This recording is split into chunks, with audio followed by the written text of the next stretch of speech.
Good morning, Sunday morning. Hello, one watching. It's a beautiful day here. I wouldn't want to be in Florida. I'm I feel so sorry for them people.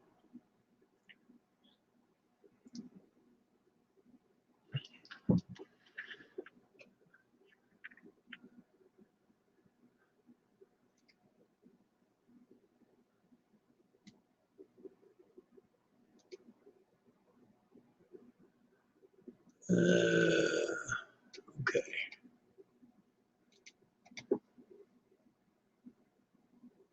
Hello, Allie. Good morning to you.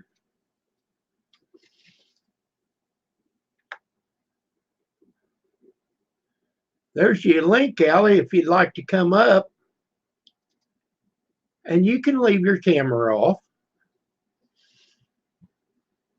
I haven't heard you on a live stream forever. Then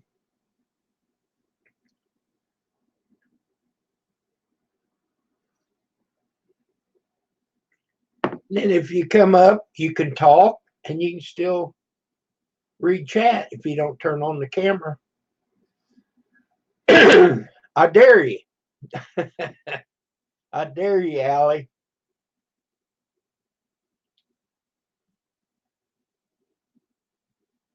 It's only 6:30 on the West Coast. Maybe Rosanna will come up.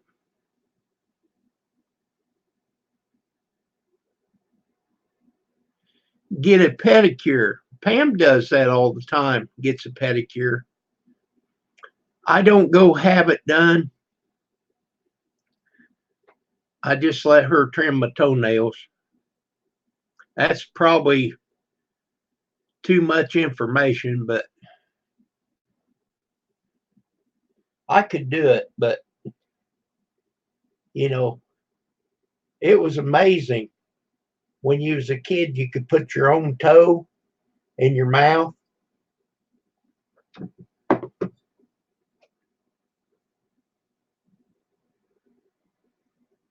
Well, I'll tell you what, Allie, right out here getting in the hot tub, them mosquitoes just love to bite my back and get these big old welts, swells up. Yeah, I would be afraid of having the mosquitoes to bite me all the time, too.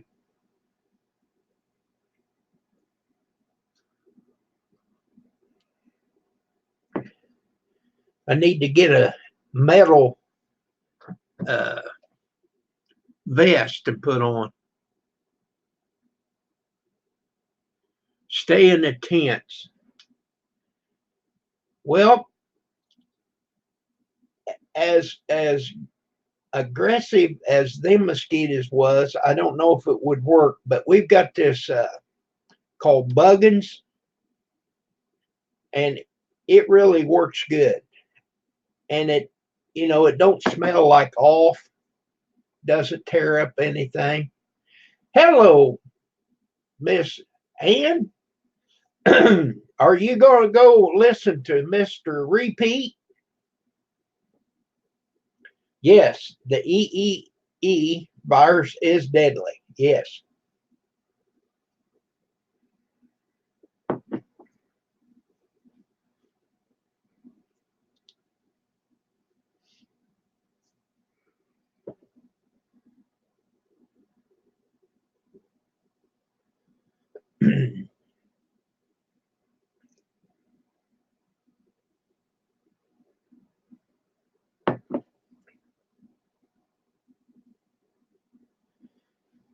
Well, that's better. And being stretched out in your own bed.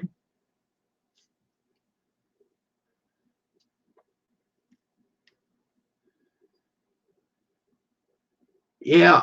Well, they can't bite me underwater.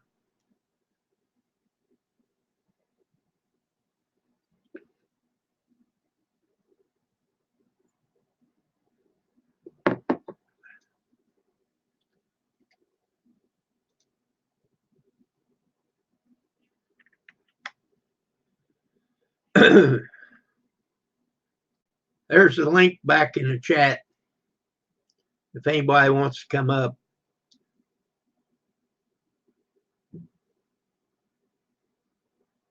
Yeah, I did that yesterday. I might do it today. I wasn't done.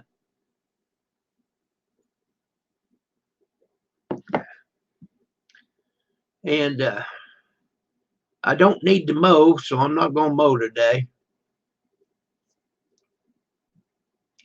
The preacher mowed about 5 o'clock yesterday evening, and he must have had trouble with these weed eaters because he had it out there, and I didn't watch him work on it, but it was a long time. And then finally I heard him fire it up. Yeah, it is hard to get nothing done in one day.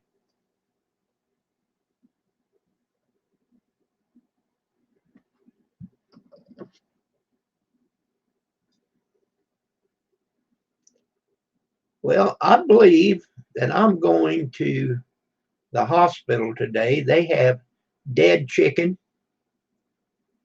and meatloaf.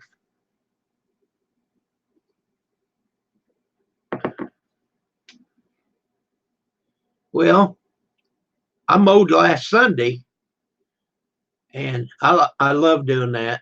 I know that just gripes the preacher. You know, I love doing it on Sunday.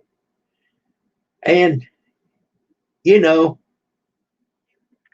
you got these people all hours of the night. I love to get out there by 7 o'clock and fire it up. Wake the whole neighborhood up. And make them go to bed a little bit quicker the next night.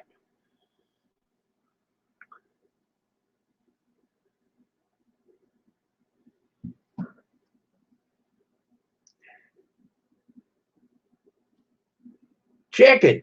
Yeah. Hello, finite world.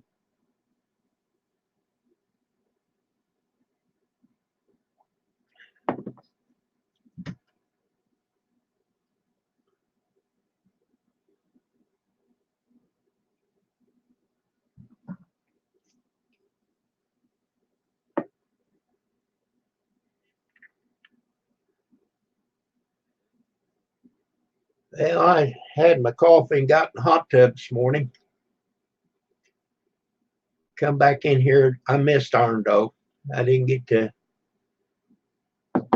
to listen or talk to him. So I thought, well, I'll get me another pot made and make my own live stream.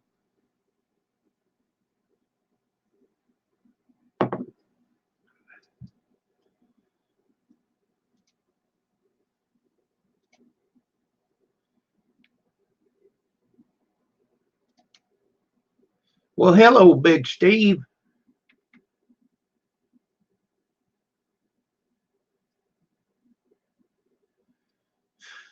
Okay, so did you go to McDonald's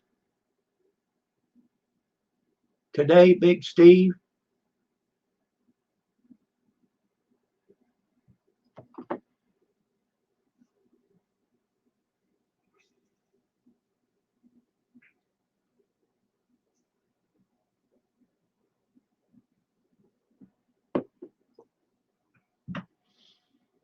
The other day he had pancakes and hash browns.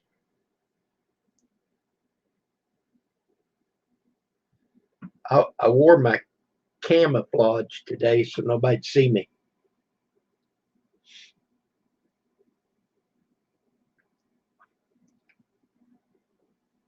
Potatoes and eggs.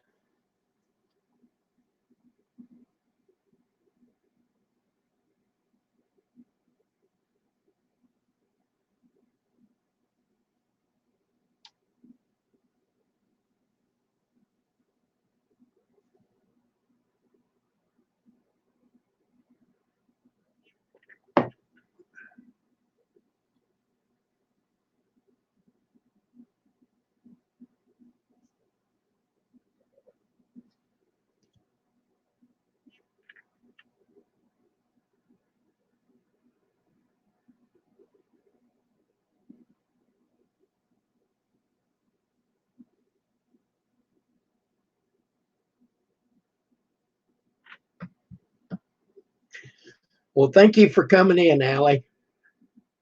Yeah, Ann, that's a wonderful idea.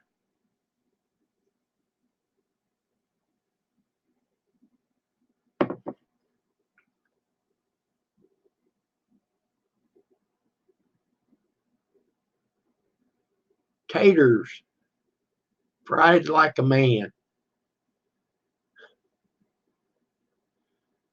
Does a man fry them different than a woman? I really don't care how you fry the potatoes, just so I don't have to.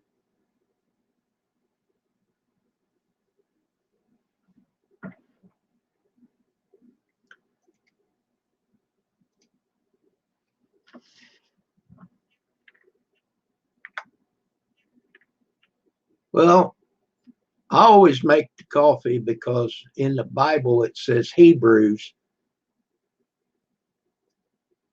Yeah, Steve, you got to put onions in it.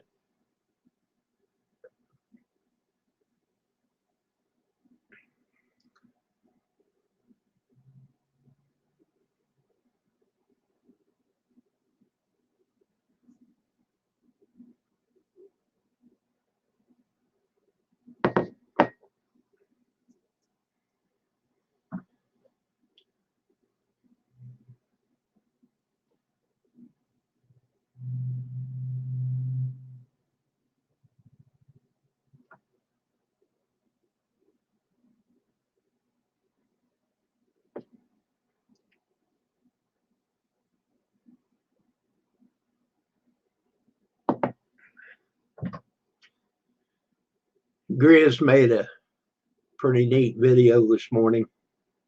Mixed emotions. If you buy a new Cadillac and your mother-in-law borrows it and she drives it over the cliff, okay, you know the rest of the story. Grizz, he's a character.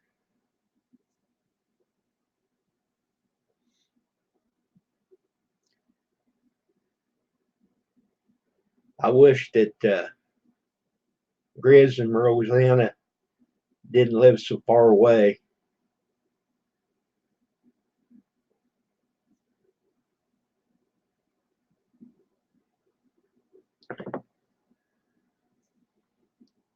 Three or 4,000 miles is a little bit too far just to drop in.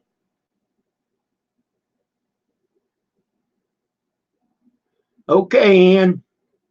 Thank you for popping in. Don't forget to hit that like button.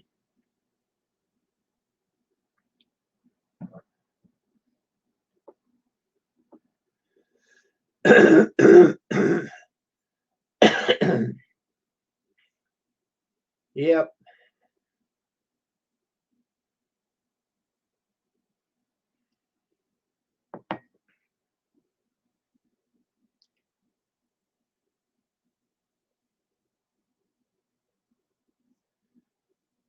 All right. How many have I got now? I got 5 likes. Awesome.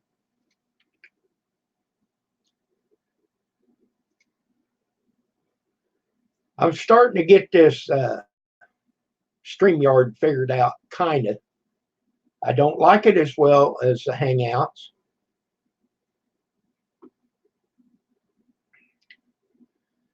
And you always have to go to your YouTube page and click the monetize button. Because if you don't get your 3 pennies.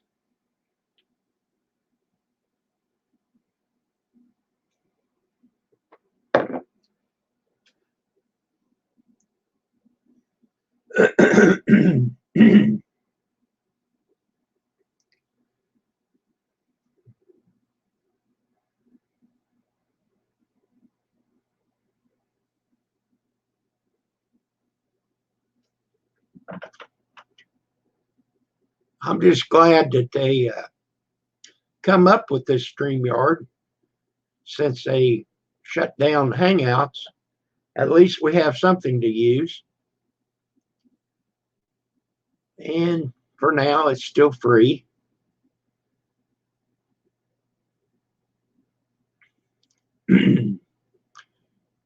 You just don't make enough to buy it. I mean, 3 pennies a day or a live stream. It just don't add up.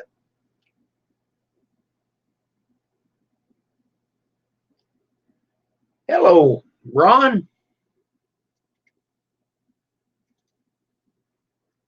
Ron, I'd sure like for you to come up. Good morning, Rosanna. Have you figured out how to come up on the live stream?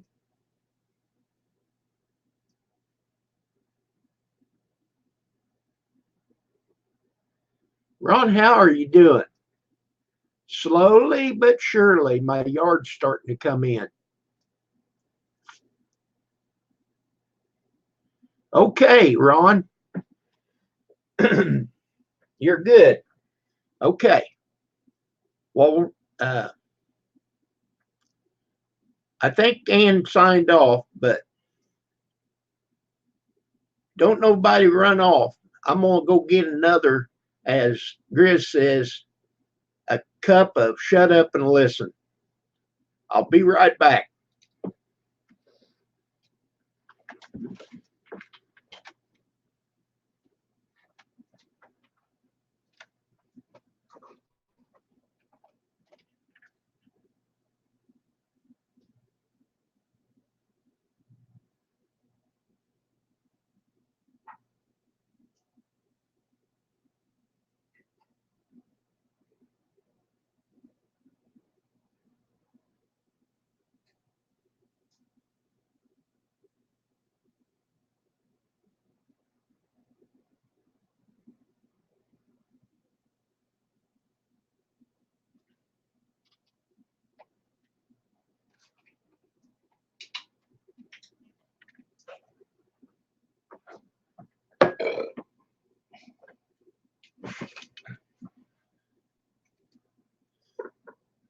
All right. I'm all set now. I got another cup of shut up and listen coffee.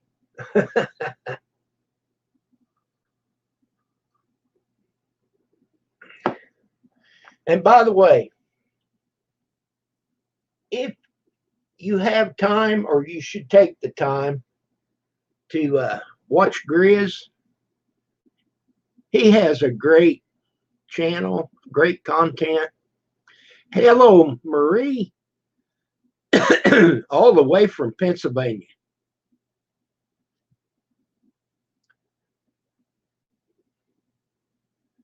As long as you're not in Florida. Oh, man.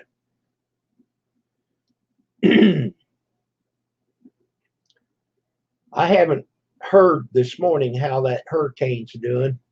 They said it's going to hit fast and furious tomorrow.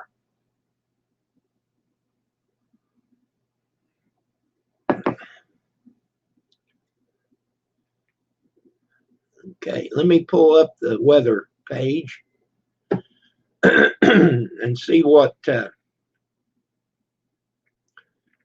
looks like down there. Mostly sunny here, 71 degrees.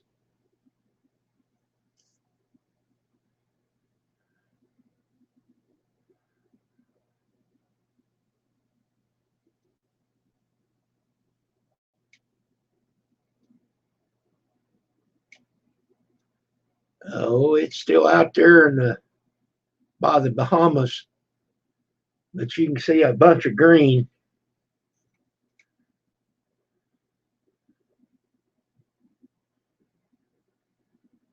It's a lot cooler. Yeah, well, 71 degrees. I like it. It is awesome.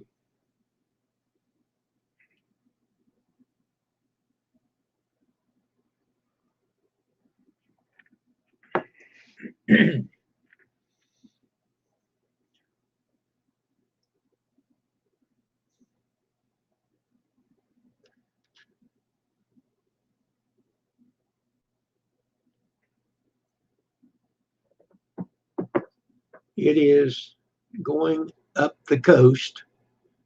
My daughter is in New York this week. Oh my heavens. Well, I think it's going to play out by the time it hits New York. Yes, them people need prayer. It's 57 degrees in Washington State. Brr. Hey, here comes Ron. Mr. Wizard. Morning, everybody. Morning, Kim. Well, good morning. So what's going on with your yard? It should be It's coming in. stabilizing. It's a coming in. I have put some Epsom salts on it, All right. That'll help the soil. a little bit of water. I've got that Bermuda grass. Okay, so that'll spread. That'll do well. Yeah, but I really want the Zoya grass. It looks prettier. But at least it's not mud. Right. And that's the main key. And once the soil starts to open up again, you can bring zoysia in. Yeah, they claim that the Zoya grass is supposed to crowd out everything else, but I don't know. Right. The problem is that the what I'm calling clayification, when the soil gets so hard and so compacted, nothing else grows. Zoysia doesn't do well in that. It needs actual topsoil. Well, I don't have any clay. No, but the Bermuda is going to help break that situation up and start making that more bioavailable so that you can bring zoysia in after the fact. Well, it's there. Okay. I got the plugs. I don't have a big area that I saw it. Yeah, I saw it when you did the walk around that day. right. Now that backside that you were dealing with the weeds back along the garage, I think that was where you were spraying. Yes. Radishes. What? Radishes. Radish it. Yep. Go plant radishes in there. Well, it's gravel. I don't want anything to grow there. Oh, I see. So you're trying to keep a gravel area. Okay.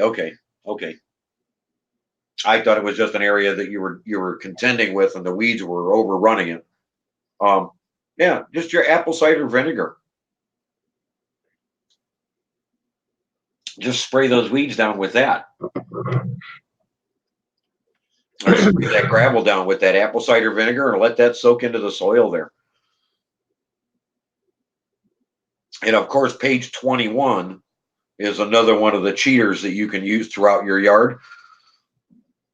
And that's the weed seed killer.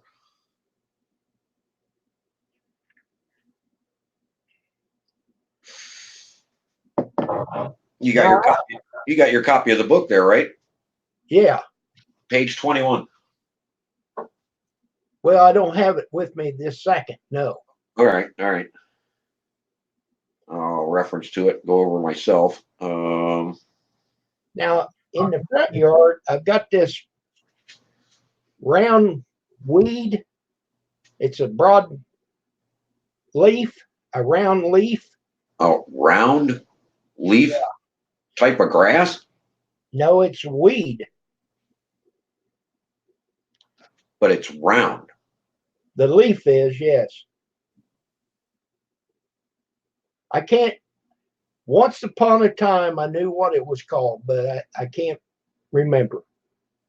Okay, how much leaf surface do you have? A lot. But in the front, I don't want to kill it off, to redo it. Okay. It does have Zoya grass in it. Okay. if you can let it, depending on how big it gets, if you can let it go to almost seed, that's the adulthood of that plant and will kill that plant off naturally. Just clip the seeds off before they germinate and go anywhere. How tall would that thing get before you start seeing seed? I don't know. I've never seen seed. Of course, I have to keep it mowed here Well, because it's that time of year. They might allow you to go a little taller for fall. if you let it grow very tall, the city starts complaining. I've never had them to complain here, but I have read in the paper in Sumner, which is like 10 miles from here. Right. If grass gets up to 8 inches, then they get a fine. Well, see, that's just it. Some of those grasses and some of those weeds that we're talking about will go to seed before they reach that. And that's actually what you want. If it goes to seed and you can gather all those seeds up, the plant will die out for the next year. It won't continue growing. That's why we cut grass so short. We actually keep it younger. It keeps reproducing and growing and spreading, what have you. If you let it just go to seed, you'll actually allow that plant to die off. That's why some people who allow their grass, oh, I only cut it once or twice, like Bobby, once or twice or 3 times a year. Then they've got all these brown spots and they don't understand why. Well, you allowed the plant to go to maturity, and after it overwinters, it doesn't return. It just depends on the weed type it is. But a majority of our grasses, what we consider grasses, once they go to seed, yeah, they don't return the following year. That's why they seeded. That's the adulthood of most plants. Okay. Oh, there he is. Speak of the devil. Hey, Bobby. See, he's like that. You mention him and he walks in the room. Right. Thank you for coming in.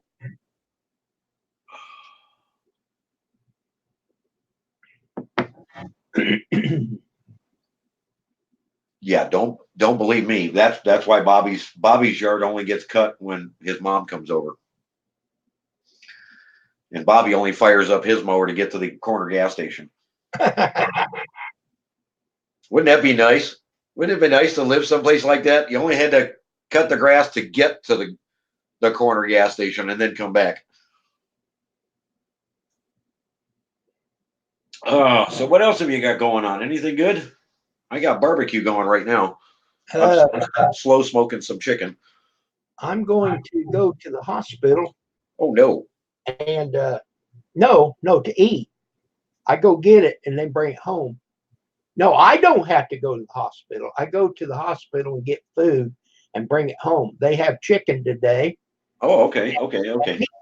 It is great food and cheap. Awesome. It really is. You tell people I'm going to eat at the hospital, and they say, hospital food? This food down here in the cafeteria is a whole different ball game than what they get upstairs. Right. Well, and you got to think about it too. Hospitals are going to use dietitians. They're actually going to pay more attention to their foods and their menus, and it's probably better for you to get out of the hospital kitchen than versus like what KFC or Popeye's chicken. Or I mean, you're actually talking about a balanced, dietitian set up meal. So yeah, you're probably making a good choice there. Is it about comparable price wise? Oh, it's a lot cheaper than KFC. Okay. Whole lot cheaper. So what's KFC doing now? $5 and $10. I think they're doing the $5 fill up meals. Yeah. Which is your potatoes, your greens, couple of pieces of chicken for $5. Yeah, that's not.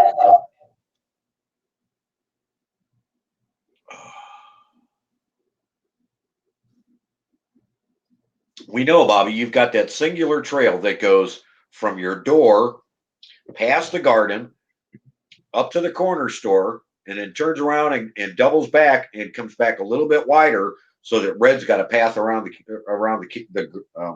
the garden and stuff. We got you. We understand. And then when mom shows up, she does the rest because she's cutting grass anyways. We get it, Bobby. Can't beat that. Yeah, no kidding. Well, that's like my neighbors. My neighbors, I don't even think they've fired up their lawnmowers all year. Why? Well, I'll cut it. My big tractor, I cut 8 yards before the thing even warms up, so it's done. The preacher that lives across the street, he doesn't have a mulcher. Well, if he does, he still throws the grass out, and he mows and he throws the grass into his flower bed. Well, that's a good thing. Are you kidding me? Well, yeah, because it breaks down within 30 days if the food web is active in the flower bed. If it's active. Mine's got a mulching blade, and then it does have a door you can open up, but I leave it shut, of course. Right. And when I get done, you can't even see the aftercut. Right. Now, I cut mine. I have 5 settings, and I cut mine to the 4th high. Okay, so you're 2.5 to 3 inches. Well, I've never actually measured it, but it's one down from the highest setting. Okay, so you're sitting a high 3. What's your thatch look like? My what? Your thatch. Like I said, you don't see it. No. If you get down on your hands and knees and you dig down through the grass, right before the soil, there should be just a little bit of material, which would be that real fine grass cutting that you're talking about that settles into the grass. That's called the thatch layer. That's the layer that protects the soil. Okay. Now, some people, because they cut so high, their thatch layer actually gets to an inch and a half, and the soil never really gets a chance to breathe. Well, I'm not going to get down on my hands and knees. That's something out there to get back up. But you can't see it. I mean, I think it does a good job cutting it up. The main thing on my 3rd cut, I sharpen the blade. Oh, that's awesome. That's a little overkill, but that's awesome. That's great for the grass. Well, if you don't, it starts tearing it. Right. You've got some thick, heavy grass. Oh, that Zoysia grass, where it is standing, right, a real thick. Now, in the backyard, it's not. Well, yeah, because you're still suffering with that grow problem back there. Well, it'll vary there. It's a whole lot better than it was when I come back on vacation. Right. But you see, it was dry, and I didn't expect my sister or whoever to water the grass. So I had all kinds of trees trying to grow. And I want to say hi to Diana. She's in here. Yep. Good morning, Diana. And but anyhow, it's really come out. And I've got this squared plugger. A plugger? Oh, aeration holes. Yeah. Well, I mean, where you gather a plug, you stick it in the ground and take a hunk of the dirt out. Right, for aeration. Right. And get the sod and bring it and swap it, Okay. And then water it, and it starts out probably about that big of a circle. Okay. Okay. Now I know what you're talking about. All right. And that's how I get my Zoysia grass to grow here in the backyard. Right, because you're manually spreading it, giving it places to get a hold. And I plant it you're supposed to plant it a foot apart, but I planted a little further than that. Okay. And I trimmed that tree back. Now I get some sun back there. Well, that'll help a little bit. You don't want to get too carried away because you're trying to grow a shaded area. So you kind of want the zoysia grass to get used to growing in the shade. Right. It'll do its own thing if it's trained correctly. But it don't like shade. It's growing, but it don't like the shade. Now you get over just a little bit away from the area that I'm trying to do this, and it's thick.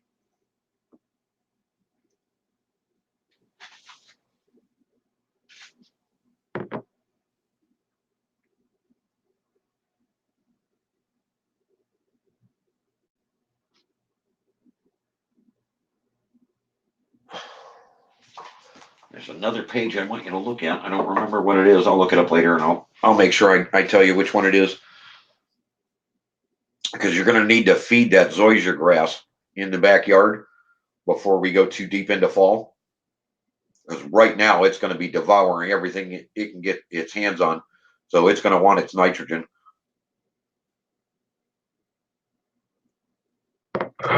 I went to the plant place and I bought this butterfly bush. Okay. Okay. So she said, you need fertilize for it to when you plant it. So I said, well, okay, get me some. Well, it's a big bag, it's $11. Well, that's all right. Okay. If it's going to make it grow. So it's 10, 10, 10. Oh, sweet. There you go. So I don't know if I did wrong. I didn't Nope, get you did just fine. But I sprinkled a little of that on the yard. How long ago?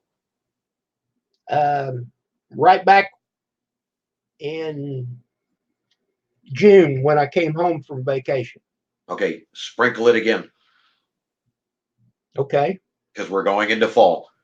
You Okay. kind of want to think to yourself like every other month you need to feed the yard. Well, good. Now you just did the 10, 10, 10, so you got your potash, potassium, your root builder down, along with your nitrogen level. You're not necessarily going to need that last 10 next year. But as you're still growing the grass and still growing your plugs, you still need that final 10. So your third 10 you always need to have there or higher, because that's just going to promote the root growth. So you got your first one, which is your green, which is your nitrogen. You got your second one, which is overall plant growth. And then you've got the third one, which is the potash, which is your root, specifically the root growth. That's that third number. That's the one you want to be paying attention to with that butterfly bush. Okay. And then now that you're going into you spreading your grass and wanting more roots and wanting it to spread even further, you're still going to want that last number 10. In the yard. In the yard, yes. All over. So just go right ahead and hand spread that again. Now, what about the Epsom salts? Do it again? Mix the two together. Use both.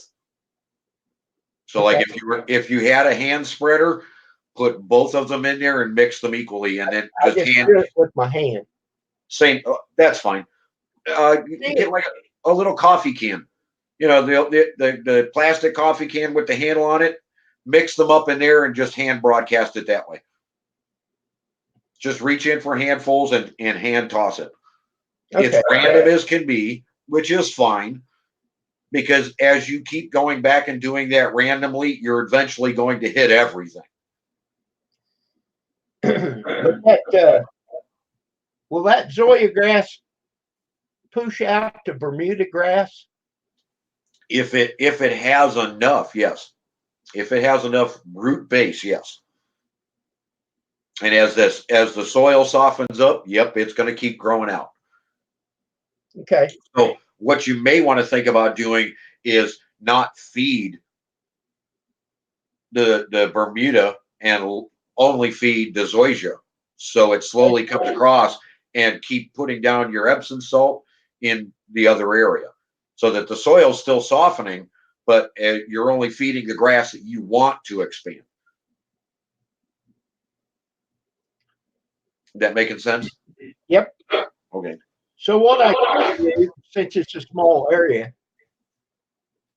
right before we go into fall, take the weed eater and knock that Bermuda grass way back. That way the Zoya grass will have a chance to breathe out. Right. That Zoya grass, or not Zoya grass, the Bermuda grass, it has a tendency to stay on top. It doesn't build up like the Zoya grass. Well, it depends on how much potash is available and how much soil is available. With you putting down the Epsom salt, you're making soil a little bit more available. It's starting to open up more. It's allowing it to start aerating and start switching back over. And then when you put that final number 3 in the NPK process, which is what you're using here, because you got your nitrogen up front, and then you got your phosphorus, and then your potassium on the tail end of that. That tail end number is what's going to promote root growth. So if you wanted the Bermuda grass to take over, you would just concentrate more so on potash than you would on anything else and allow it to be nothing but root growth. Okay. But I think that's what I'll do.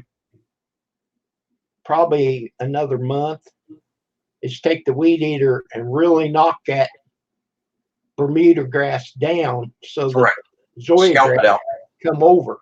Well, just be careful how far you take that, because you still you don't want the soil exposed. You kind of want to promote the feed the one and not the other. Cut it down, but don't leave exposed soil, because the exposed soil is the problem. As soon as that sunlight gets to it, the air gets to it, it starts to burn up everything you're trying to do. So cut it back, but don't cut it so short that the soil is actually exposed. You want that kind of buried. I would even consider opening that chute up and shooting the grass clippings over into that area, just to help cover that area that you want to knock down their Bermuda. Or take your grass clipping, well, not that you're doing that, but you could legitimately bag up your clippings right now with the mulching and spread that over top of that area along with the Epsom salt and burn that Bermuda grass out while that grass breaks down over winter. Okay. Because this stuff will still keep going on during the winter.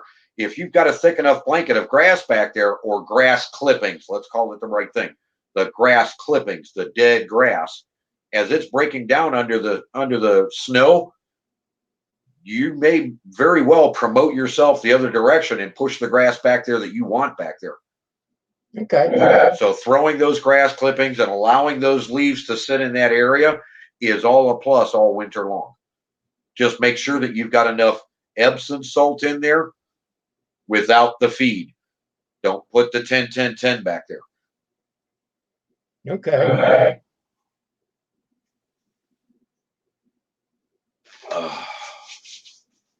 So what have you got planned today? Well, I was working a bed. I'm going to start another garlic bed, another test bed.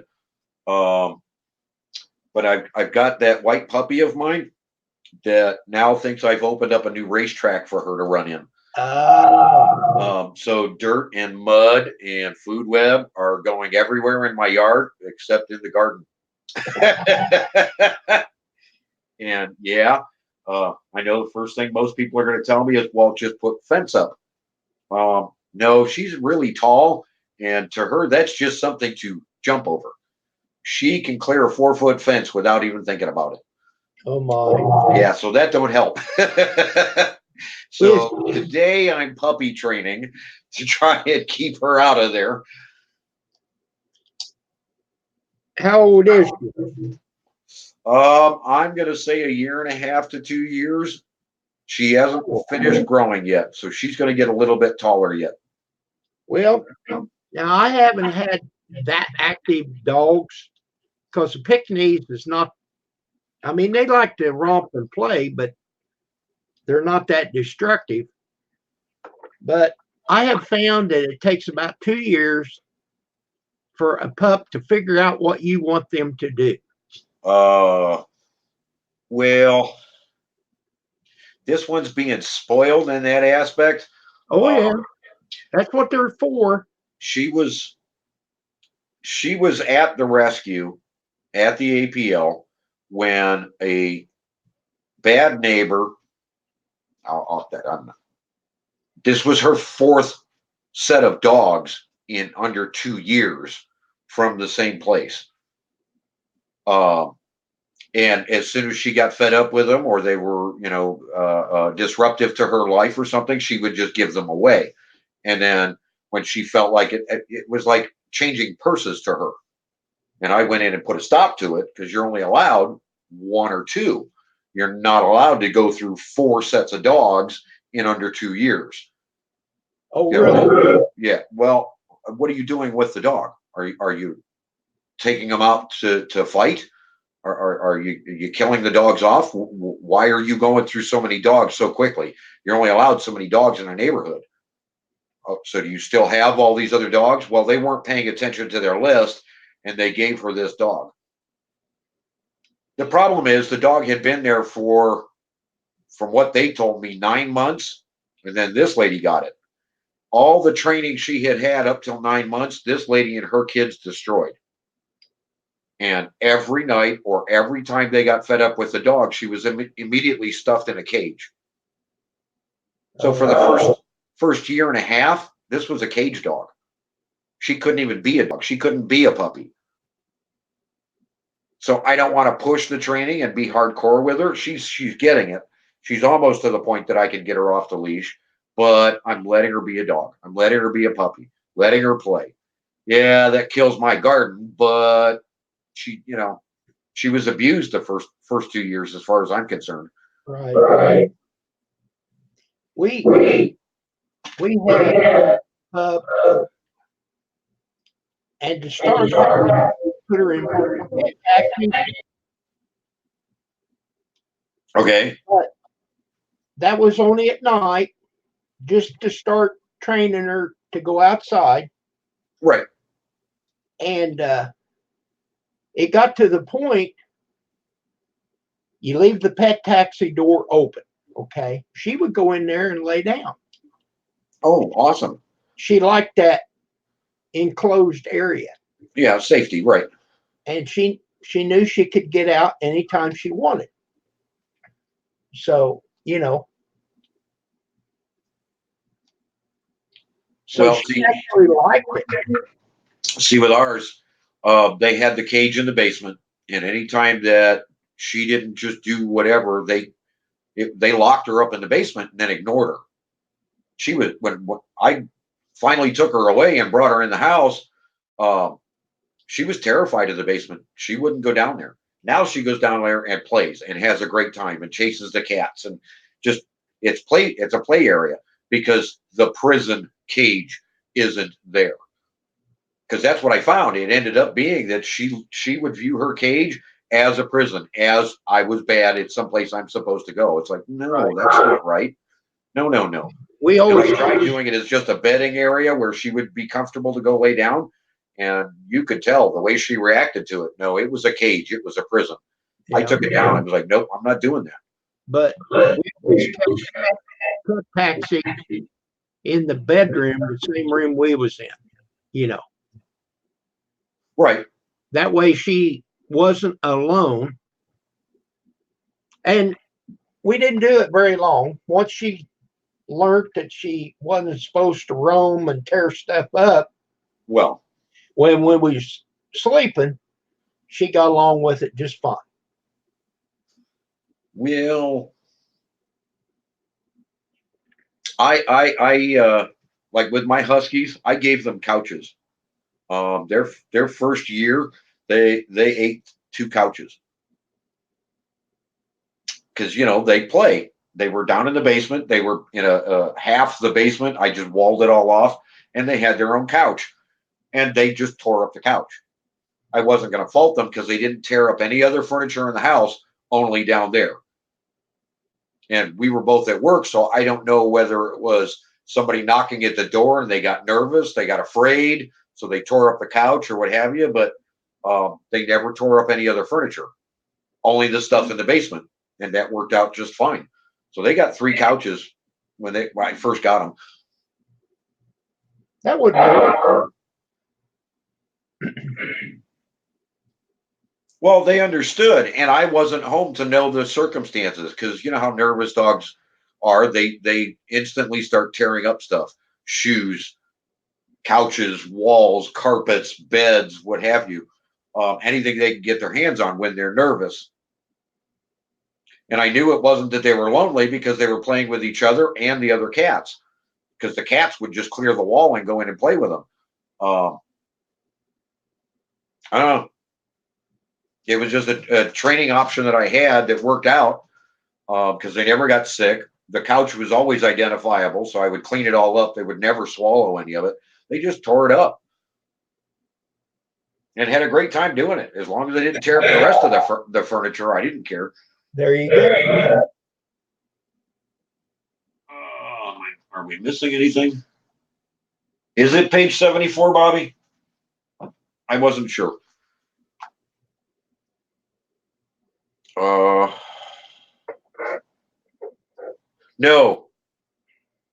No, that's not the one I'm talking about, Bobby.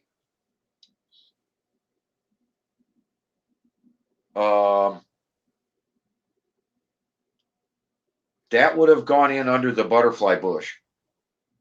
That can be mixed in, but that's not what I'm referring to. Shoot. That's fine.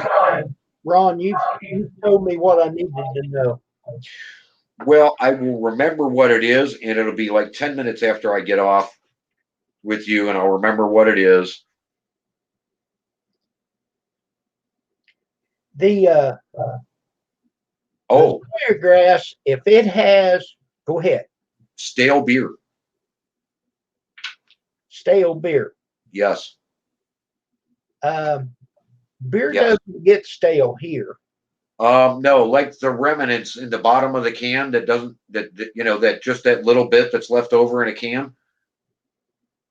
After it sits overnight, collect that. That's the kind of stale beer I'm talking about. I don't usually let that happen. Well, because see, I only drink one when I do drink. Okay. And you drink it all out of the glass? Right. Okay. Or the can. I can buy a 30-pack and it'll last me 2 or 3 months. Oh, wow. And the only reason why I buy a 30-pack is it's a lot cheaper that way. And I have my own refrigerator for just the beer in the basement. My wife says, why don't you put it up here? Well, it gets moved around, or she'll stick something hot right against the beer, and then you go in there and the beer's not as cold as I'd like it, So I just got one of them small refrigerators from Walmart, put it in the basement, keep my beer down there. Right.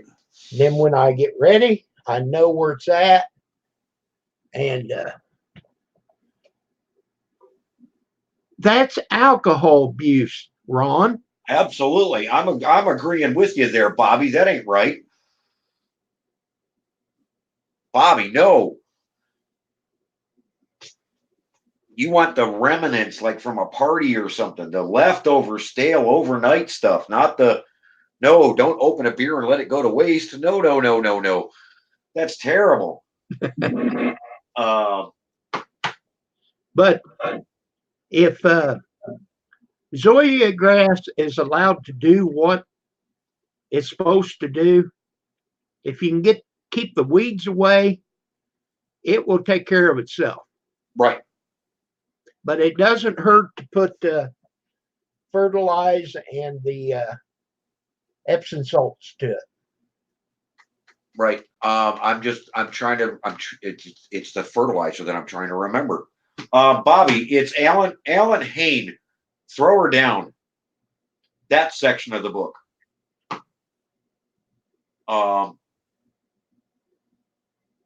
Good morning, Patrick. Because we haven't been able to get a hold of the main manufacturer this year, and I can't remember what the name on the bag is, sitting in my garage. Top something, maybe. Top Cut is the bag I got this year. Bobby will find it. It's Alan Hain is referred to, Bobby. It's that page with Alan Hain. Throw Her Down. That should ring a bell. That should help. But the main product that he talks about that I referred to as just food, just soil food, just grass food, which is the higher first number and 0 on the other two on your NPK scale. So like you have the bag of 10, 10, 10. This has a high first number like an 8 or a 10, and the other two numbers are 0. So there's no potash in it. There's no potassium in it. So it's just grass food. That would be the one that you would put down to get the one feeding and the other one not. So you're very specific, just feeding the grass you want and not the other grass. This butterfly audit, it had a lot of yellow in it, but it was in the pot, and I dug a hole bigger. Hey, Pat. I used the potting soil. Yes. With Miracle-Gro in it. Ooh, okay. No good? I don't like Miracle-Gro. It's another chemical. Okay.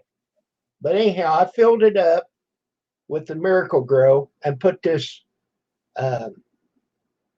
just a little 10, 10, 10 Yeah. in with it and mixed it in the ground. Right.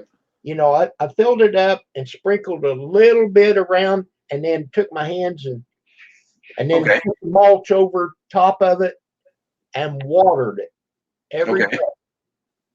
And that thing turned green, started shooting out shoots. It's probably tripled in size. Awesome. That's what you want. Yeah. And the butterflies, I have these huge yellow butterflies. Of course, I have different colors, but right, man, they're huge, and they love them blooms better than the hummingbirds. Yeah, it's a different type of nectar. Who would know? Miss Green Thumb would know exactly what nectar you're actually getting off of that bush. Good morning. Hey, good morning, everybody that's come in. Hi, Patrick. I don't want to tell you the wrong name of this product. Let me go check the bag real quick. It's okay. I'm not going to buy any more. Oh no, it's very specific to just feed grass. Oh, okay. It's that first number, but I don't want to give you the wrong name, and I don't remember what page in the book. That's my issue, and I don't want to tell you the wrong product. So give me half a minute or so, and I'll be right back. I'm going to go check that and find out exactly what the name of the product is I'm using this year. Okay.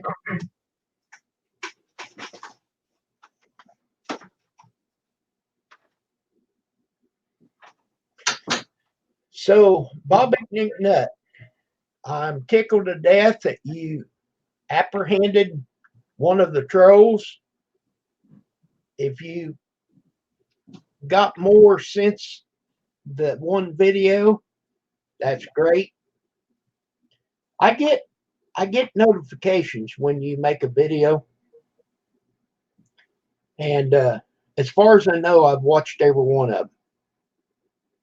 Always give you a thumbs up. I may not always comment, but always support you. And thank you for coming in here.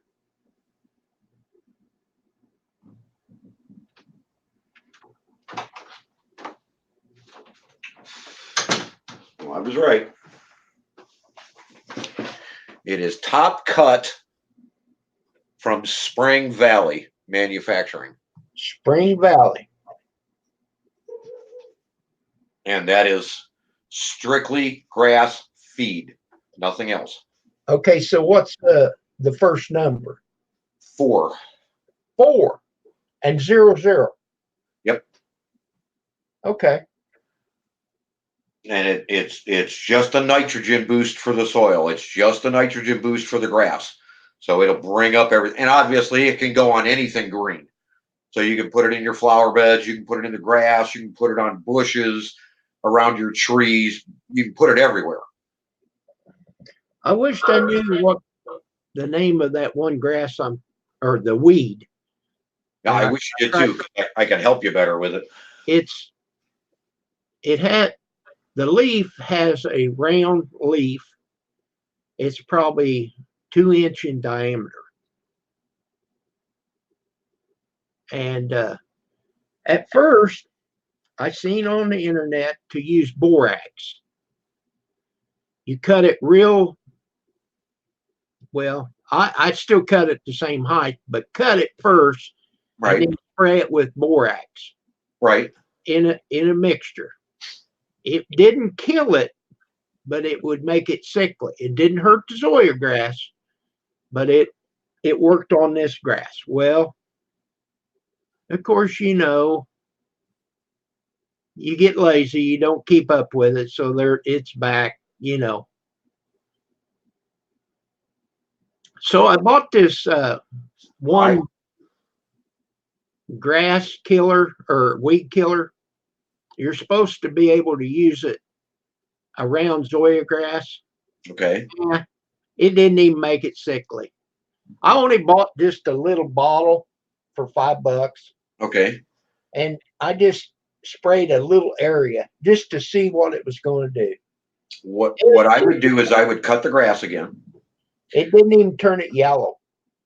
I would go back there with a hose end sprayer and some Dawn dish soap, so that all the grass is now washed clean and makes it more receptive to anything that it comes in contact with, and then put borax on that one you want to die. Okay. This won't hurt the Zoysia grass? Dawn dish soap won't hurt anything.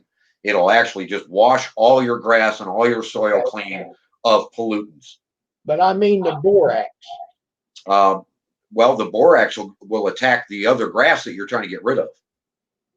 Okay. I would just be very selective, even go in by hand and put the borax in those areas that you want to knock down first, where the highest concentration of it are, and let it slowly work its way out. But by using the soap first, you make it more receptive, because you're washing all of the, call it wax, that would stop it from absorbing whatever you're putting down.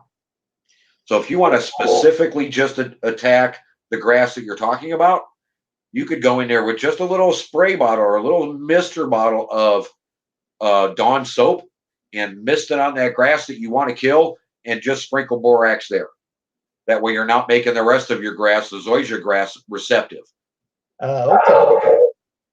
And that way you can let the borax do its thing and burn off that other grass that you want to get rid of. Or the other weed. I'm sorry, weed. Yeah, so you don't want the borax diluted down. I wouldn't. I would go direct and attack it. If you've got concentrated areas of this stuff, I would attack it directly. Well, I can always try one area. Yeah. See what happens, so I don't kill the whole thing.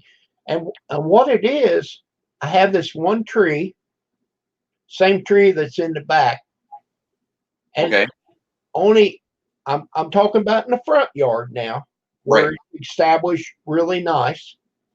So that's around that corner. Okay. Okay, so in the shaded area, that's where this weed wants to grow more so. Okay. And you get out in the more sunlight, the Zoya grass that's hard standing in the front yard is keeping up the fight. It don't it this plant that I'm talking about that's got the big round leaf doesn't grow so much in the sun because the Zoya grass keeps it pulled back. Okay. Right. Um, But the and you only never problem, and you never see this particular weed go to seed. no, because I mow it, you know, Okay. So it's only living on its roots. All right. and I don't always mow every week. I can go a week and a half.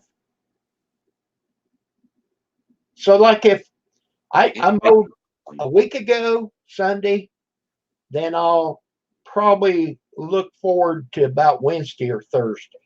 Okay. So you're not pushing. See, and that's where people question me because I just did my 40th cut and they can't understand why. I'm pushing root growth. I'm pushing to get my roots going as deep as they possibly can. So I cut every 3 days. I could be cutting once a week and do half the cutting that I'm doing, but I want those deep roots. I want that self-watering huge amount of food web going on down in the soil to protect all my grass. So I cut it more often versus cutting it short to promote root growth. You're actually wanting more of the topside growth. So you're doing it less. It's just a way of balancing the two out. So It's a way of thinking about it. what kind of Most of mine is Kentucky bluegrass. okay. Now I do get traces of crabgrass, like everybody. I get traces of this and traces of that. Um, but I wait, I wait until it spreads itself out, and then it gets ready to start going to seed, and then I snip that sucker off, and yeah, it doesn't return the following year. Um, if I've got something more evasive come in, yeah, I'll go in and I'll work on uh, the vinegar mix from my actual channel and utilize that to knock down a direct attacking. But yeah, for the most part, it's Kentucky bluegrass. Okay. I bought this weeder that you put on the end of a drill Okay, and you can stick it right down by the crabgrass, pull the yeah, trigger, man, it's gone. and pull that plug out. Right. The thing is, I want the crabgrass is one of those great ones that runs the deep root, and I don't mind having that deep root breaking the soil up and breaking up deep down in the because it'll actually run deeper than in under 30 days. It'll run deeper than Kentucky bluegrass Yeah. in under 30 days. So I don't mind that deep root being down in there when it's dead because it just promotes soil health. So having your deep roots, it gives you better soil. Okay. So some of those invasive grasses, you can actually utilize them to your advantage, just like letting clover grow. That's because you need nitrogen. You need that first number in the NPK. If you've got clover growing, well, then you're lacking nitrogen right there. Get over there with your coffee grounds and bring that stuff up. Get your nitrogen levels up, and the clover will naturally go away. You don't have to get a clover killer and go chase a chemical and hurt your soil. When all you got to do is put down another form of nitrogen, a higher grade of nitrogen. Now I get rid of the buckhorn. I actually did get rid of the buckhorn Okay. by spraying this whole area. I know Don't do the spray, but it worked. Right. And, Well, and the buckhorn, I would manually dig it. okay. It's about like digging carrots. Yeah. You dig it down, and I mean it have a root that far or more below the ground. Oh, yeah, easily. Well, Kentucky bluegrass, when left alone correctly, growing in receptive soil. And there's a study that was done, and a guy went in and he cored it. He dropped a big plastic cylinder down in the ground, and pulled the root out. And Kentucky bluegrass, under the right conditions, cut it 2 inches in under 30 days, will grow 3 feet of roots in a gigantic root ball. Zoysia grass will do the same thing if the soil is receptive. It'll go just as deep. See this soil, they must have carried it in. The people that owned it ahead of time. But they didn't have any trees that was close, So Right. they had strictly sun. And when Zoya grass is growing right, it's just like walking across carpet. Oh, absolutely. It is thick. And what it does, it don't grow tall, it just keeps growing across. And you'll look at the grass and you'll think, that really don't need to be mowed yet. Push a lawnmower through it and see what it looks like. Right. And I've always been told with the Zoya grass, when you cut it that high, it will choke out the weeds. Right. As it gets thicker and it covers the soil and what have you, it will not allow certain seeds to go active. My question would be, especially for somebody who's not yourself, because I've seen yours. Yours is doing just fine. It could use a little bit more help, but overall, yours is doing great.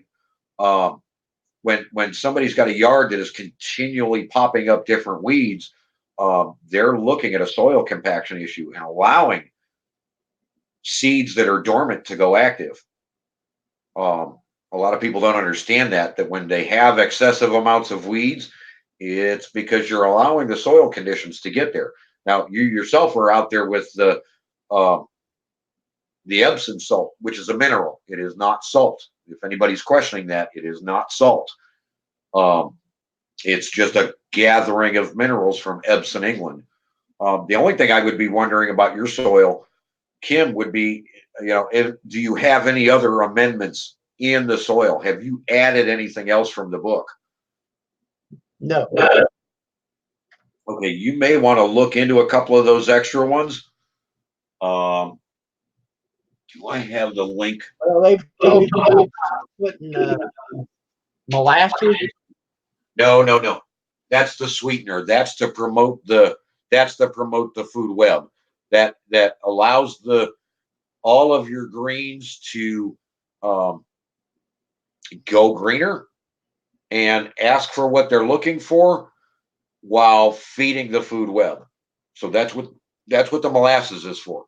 That feeds the food web the natural sugars that it needs to amplify it and make the food web get stronger.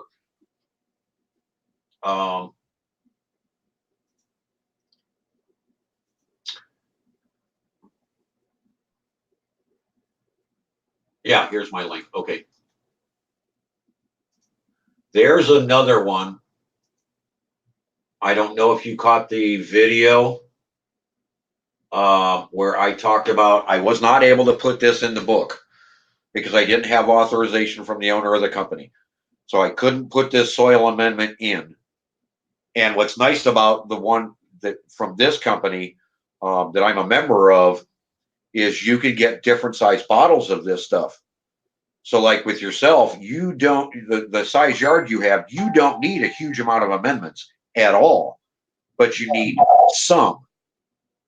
something bioavailable, something chemical safe, something tested, something that's going to help your overall situation. Because as your trees grow, they're pulling nutrients and stuff out of the soil. As your grass grows, it pulls stuff out of the soil. So you need to kind of put that stuff back in once or twice a year, and you're able to get smaller amounts of this product to feed what you're taking away, what your trees are taking away, what your bushes are taking away. This is an overall, like a garden feed type of thing, where you would feed a large broadcast of what if, just to cover all your bases. So depending on what trees you have, what bushes you're running, what type of grass you have, what kind of garden you have, you need this outside amendment. Like Bobby said, that other page in my book, page 79, that's one of, but I couldn't put this particular product in. I wish I could have. I just didn't have the authorization because they offer it in smaller amounts. They also offer it in liquid amounts so that you could actually just add it to a sprinkling can and sprinkle it across your grass or around your trees. I'll post that link real quick. Cool. Iron Dog in the house. Hey, Mr. Iron Dog. Sorry I missed your live stream this morning, Iron Dog. Cool. There's the link so you can go back to it later. But that's directly affiliated with me. So you would just pick the one you want, and that's the one you would order in. They'll deliver it to you direct. Add that to a sprinkling can and sprinkle away. And it'll feed everything in your yard, your trees, your flowers, your grass. It is not one specific. It's the minerals and the vitamins that we naturally take out of the soil with our trees, with our bushes, with our grass. These things disappear out of the soil. So this is just going to amp things up and make that more bioavailable for the food web. Okay. See, this one's not offered in the book. I have to actually re-edit the book now that I have authorization from the owner to place this in the book. Okay, there is 8 items on this page. Which particular item are you talking about? We are talking about blooming minerals. The first 4 products. So if you've got a huge yard or a huge garden, you would want the 4th one, which is the pink bag. In your case, Kim, I would be looking at the 2nd one. Okay. To deal with your size yard. That would take care of your entire yard verbatim for an entire year without a problem. Okay. But I got it opened up and bookmarked. But like if you just want to try a little bit just to see what's going to happen, you could order the smaller one. But for the price that they're saying, you might as well order the other one. Mix that into water, do what you want with it, and then sprinkle it down with a sprinkling can. Cool. I'll look into it. But see, this one, Iron Dog, the reason why I don't get to your live stream, you're an hour ahead of me. And I am retired. I don't set an alarm anymore.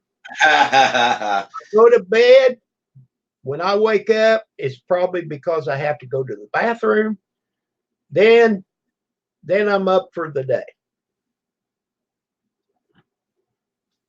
And of course, Pam sleeps longer than I do. Just like I was telling Kim, the reason I cut grass so much is because I'm promoting and pushing root growth of my grass. I want deeper, deeper, deeper roots. So I cut more often. I could legitimately cut once a week or every other week without a problem. I want the deeper roots. So I'm forcing it to grow deeper in the ground than everybody else. It's just me. I want deeper roots. So I cut more often. That's great. Now, you probably use a riding lawnmower. Oh, I use both. Oh, okay. You use both. Well, my yard's too small for a rider. No way. and they put a ledge from the yard into the sidewalk. Okay, I remember seeing that. Right. So you Yeah, can't, right. you couldn't get a rider up on there. So a push mower's what you got to do. And a lot of it has got to be weed eated because it's behind the bushes and trees and Right. what have you.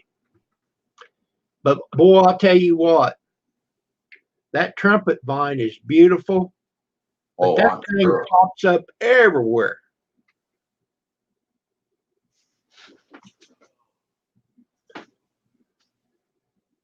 I tried, I don't know how this is going to be, but I tried something Good just morning, the Aaron. other day. I took a torch and burned it. Oof. Just the vine that popped up, Right. because it'll pop up in a crack of the sidewalk.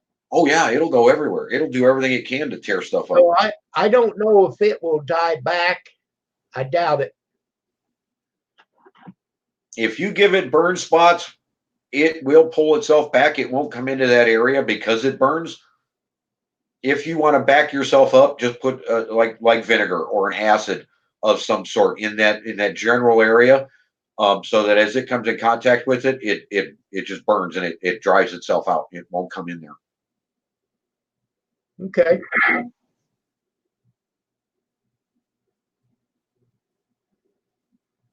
And it even grows underneath my deck. Oh yeah, it goes everywhere. It's evasive as can be.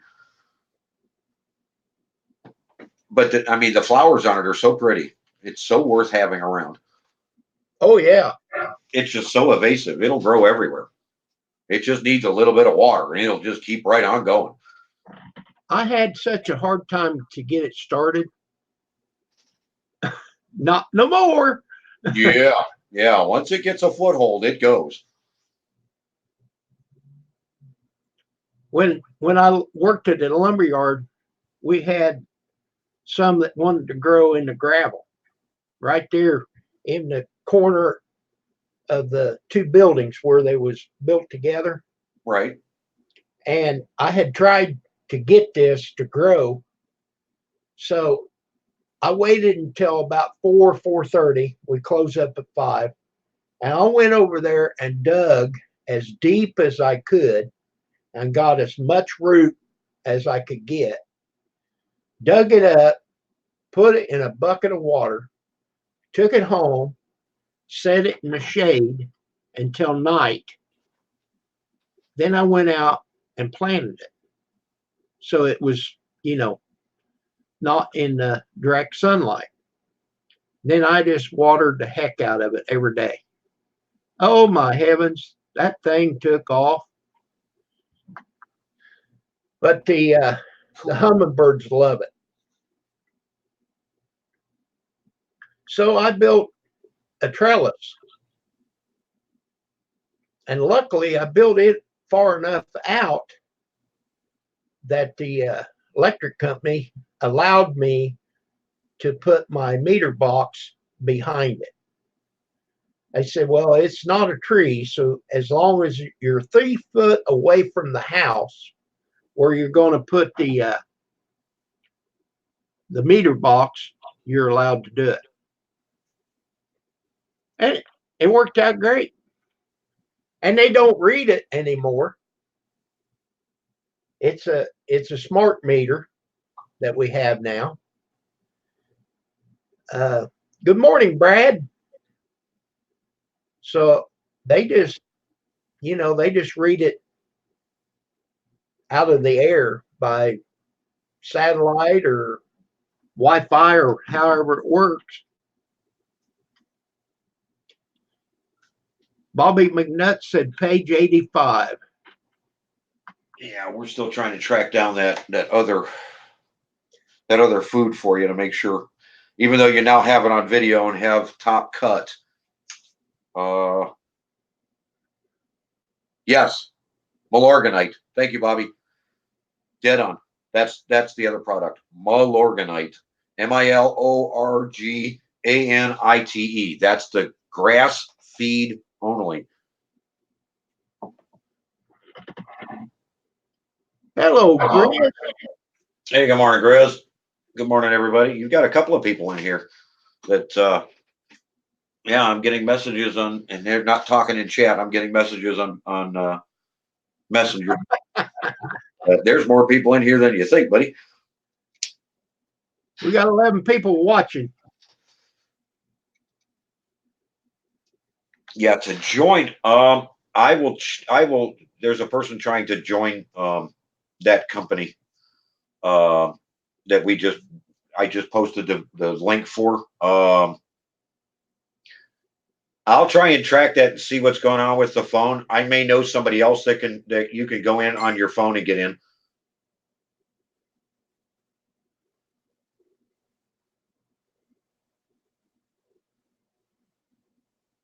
Yeah, I'll track down a different link. We'll do something else later on today. I'm not going to do it right now because I've got to find out what Ann's got. Ann Beal. Actually, if you check my list, you'll see Ann Beal listed. I do watch parties for her. You'll be able to find her under Ann Beal.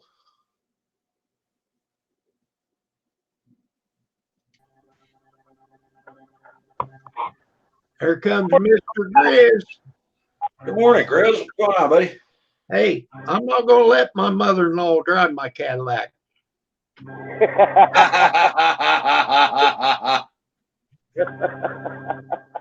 I'd go buy a Cadillac just for her. Thank you very much. It was a good idea, buddy.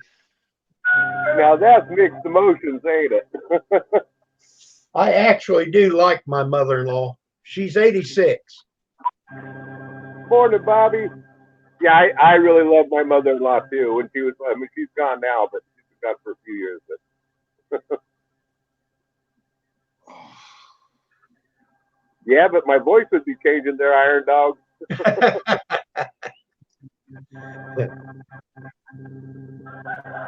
My voice would be changing, but my breath still smells the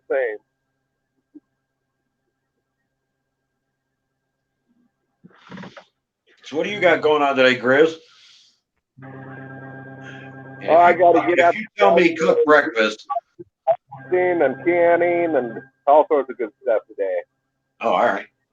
You gonna do any videos on that? Pardon? Are you gonna do any videos on the canning? No. I mean, it's too much hassle. There's plenty of canning videos. I'm not good at instructional videos, and making them entertaining is it's kind of difficult. I got you. Okay. But, I might do a little video showing them an update on the garden, but it's about looks the same as the last time I showed it, so I don't even know the point of showing the garden again.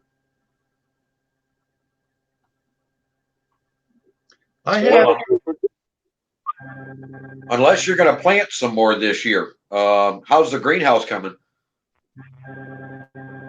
The greenhouse, I haven't done anything on it. I got to get to going on that again here soon before the weather starts setting on in. Well, actually, not before the weather, before hunting season sets on in, which is the 1st of October. So I need to get back on that.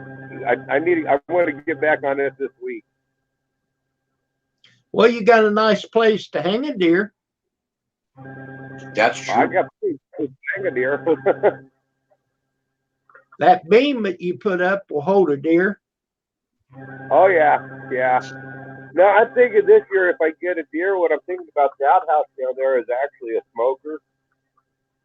I'm thinking about when I, just quartering the deer when I get one this year and maybe smoking the whole thing. That's cool. Which means that I'll hang it on in there because it's bug free, so I can hang. If I get it, I can hang it in there, do the drying time on in there. Stop. Hang it for about close to a week, and then take it out. Quarter it and get it ready for the smoke, and then hang it back up on in there and smoke it on in there.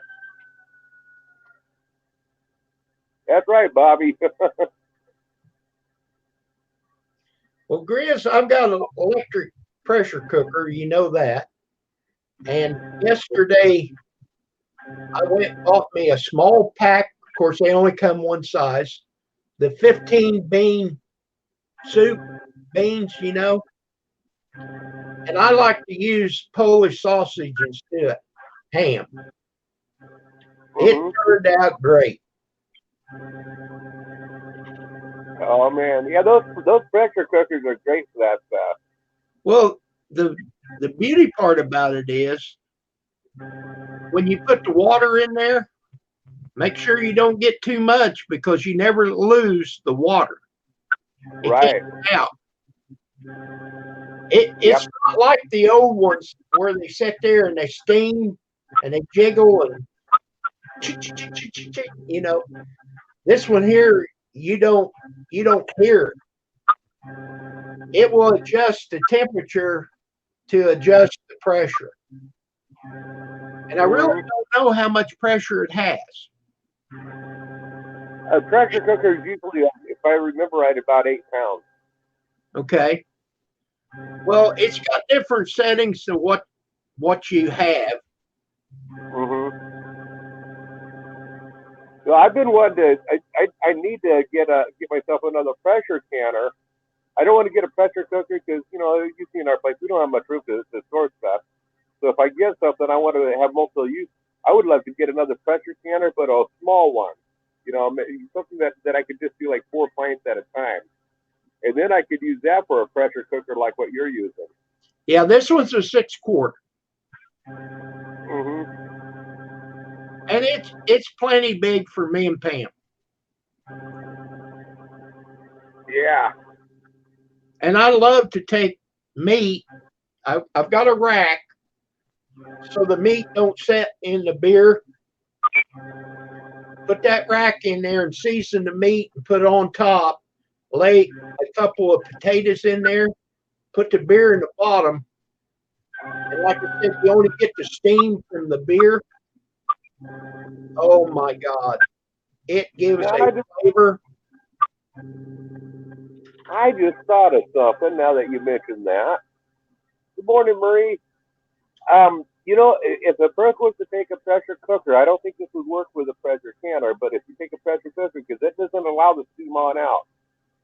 If you was to add some Jack Daniels or something to whatever you're cooking, like if you're cooking a roast, and if you put some Jack Daniels with no water in there, you put Jack Daniels on in there, or Ezra Brooks, or whatever a person wants to use.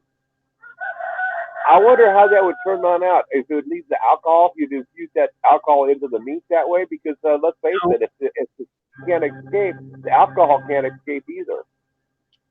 Well, I don't know. As far as I know, it would cook the alcohol out. But the alcohol's still in there. Well, it'd have to be somewhere. Where can it escape to? Or does it kill the alcohol? I don't know. It might kill the alcohol. That would be the thing to be concerned about. When I cook with beer, I put 1 can, no water. That's all.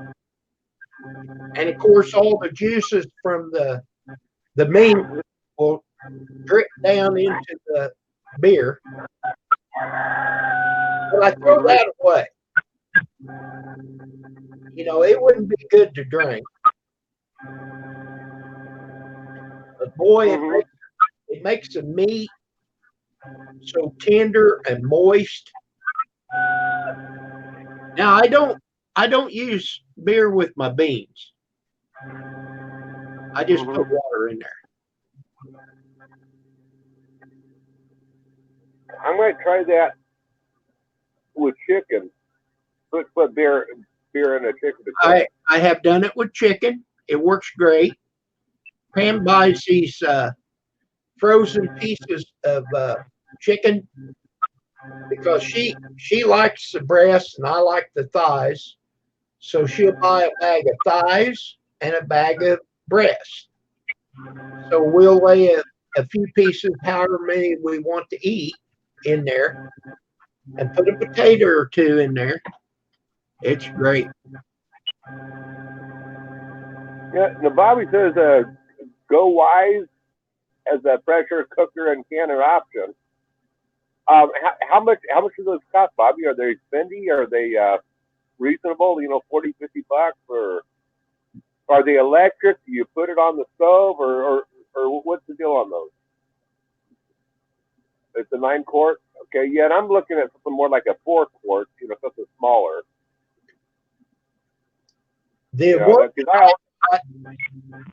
I just seen a Walmart ad, and they got the exact one that I've got, a 6-quart for $49 at Walmart.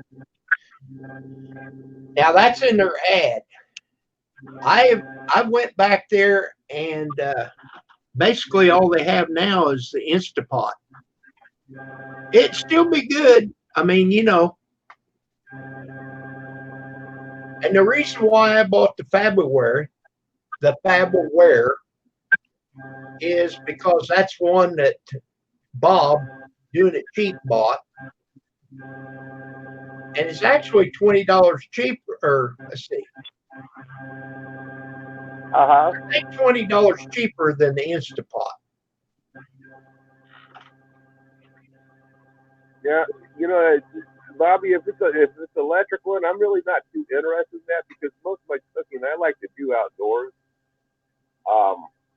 Because we don't have air conditioning in the house. We don't really like, especially in August, we don't like to do any cooking in there.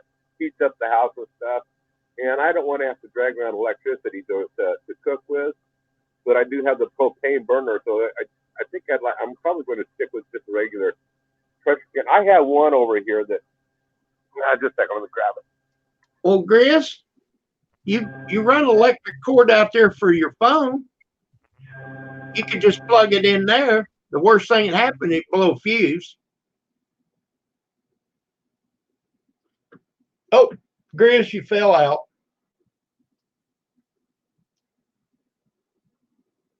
I don't think that they would draw that much electric.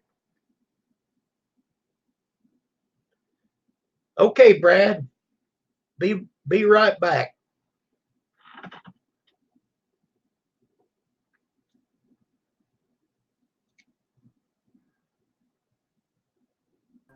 I dropped out there.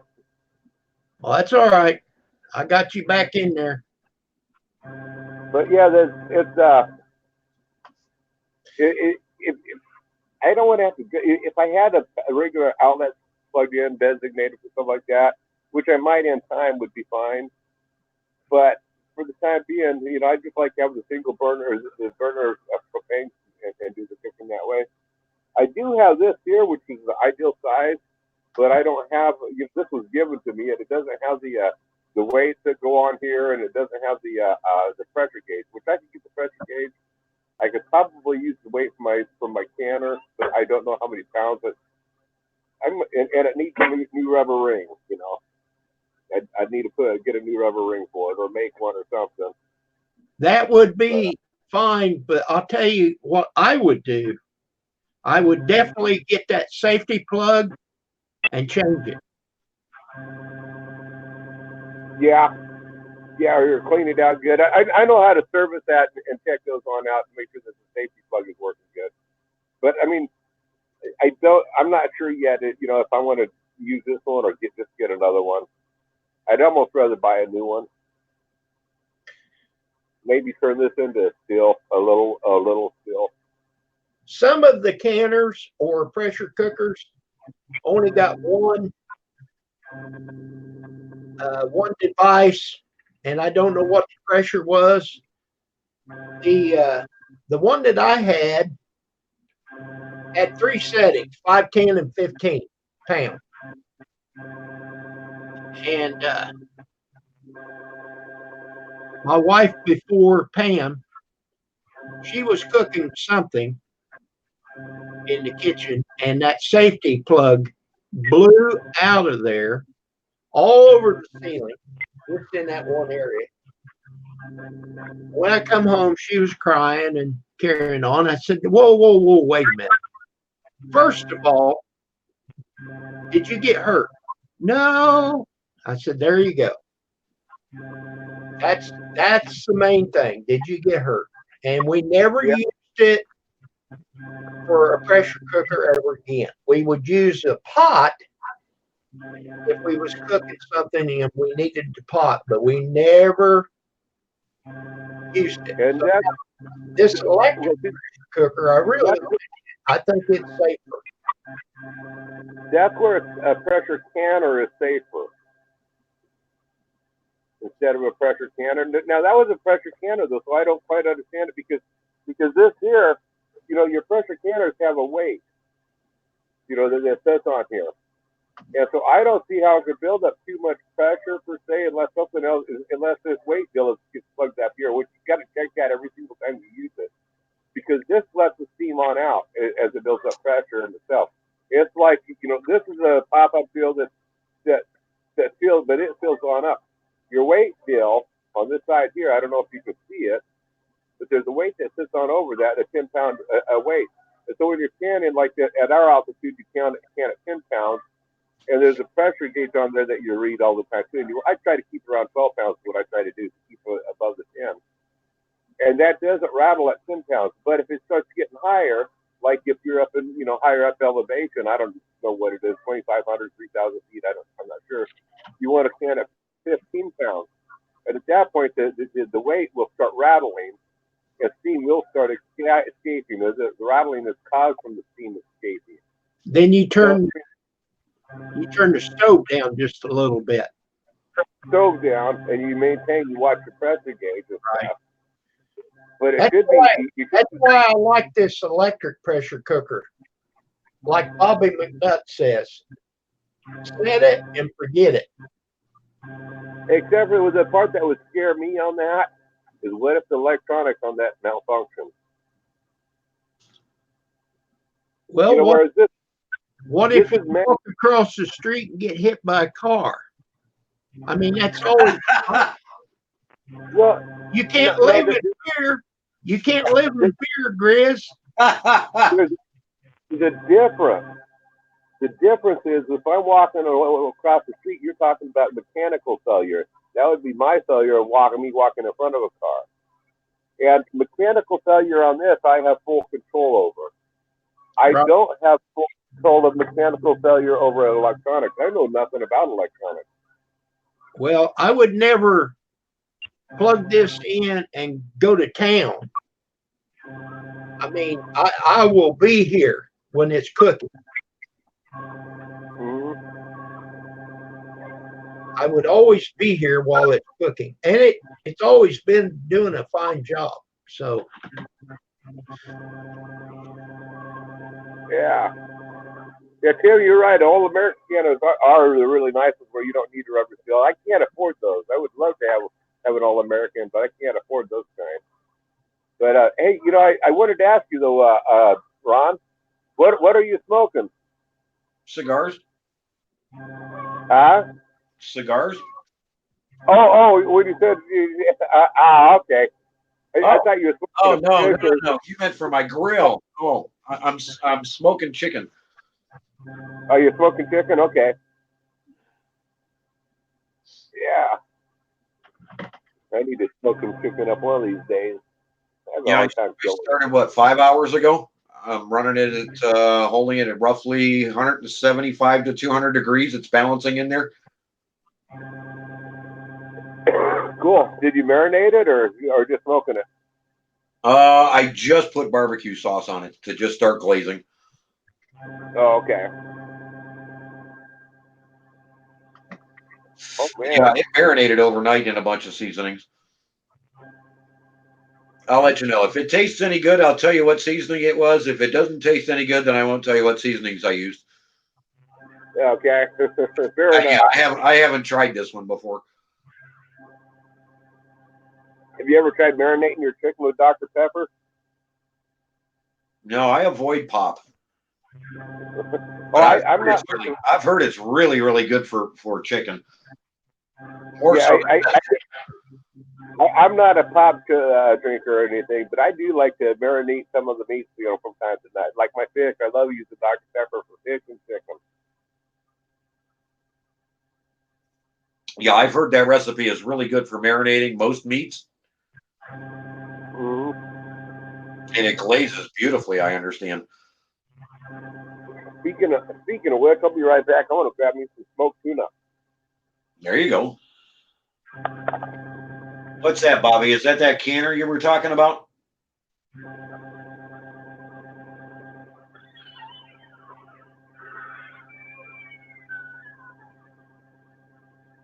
I can't reach over and check the link, but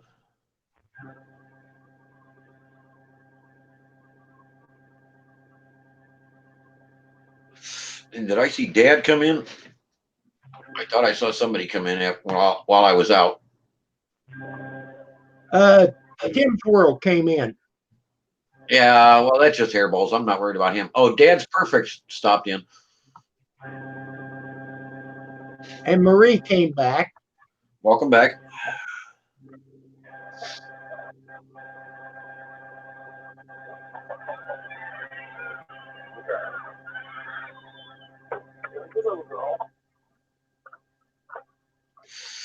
Well, Bobby, to do reviews like that, you got to get off the couch. I don't know how you're going to pull that off.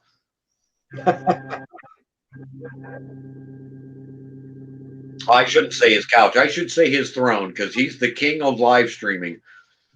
And that's his throne over there. That's his corner.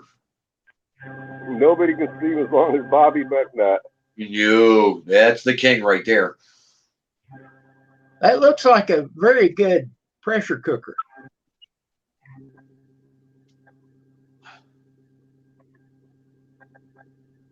What happened here? There it is. Oh, you I bookmarked it, it jumped. Okay, you grab the link, all right. But it looks like they have an 8-quart and a 6-quart.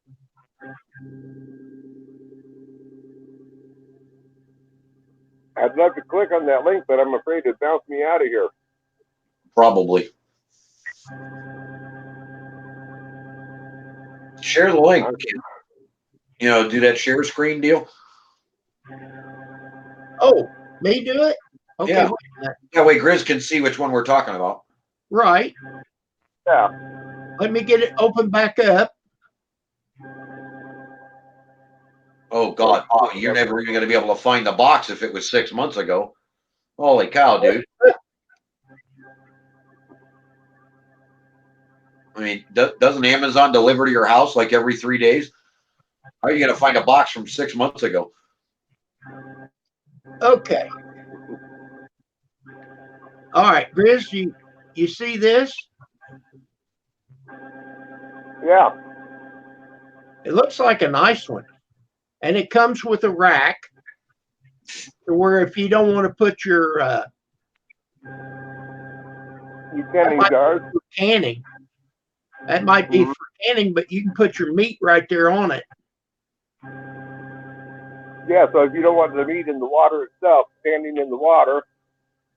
Right, and that's what I do with the beer. Or alcohol abuse. Kim, we just talked about this. Well, I will give up 1 can of beer to cook. Oh, okay.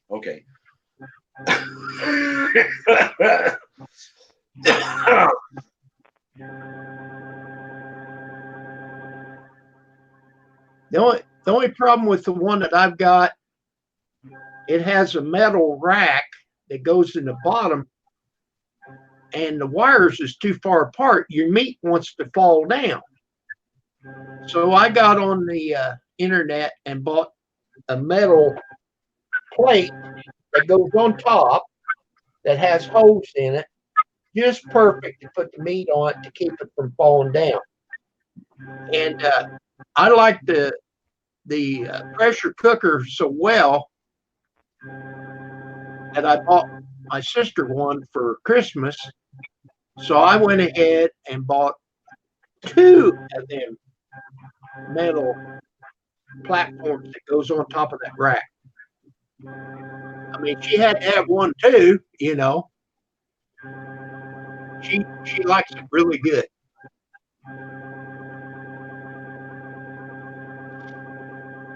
But I haven't talked her into using beer. She said, "I don't drink beer." Well, you don't taste it. I mean, it don't taste like beer, but it does give her a different flavor. No, sir, you can't have my tuna.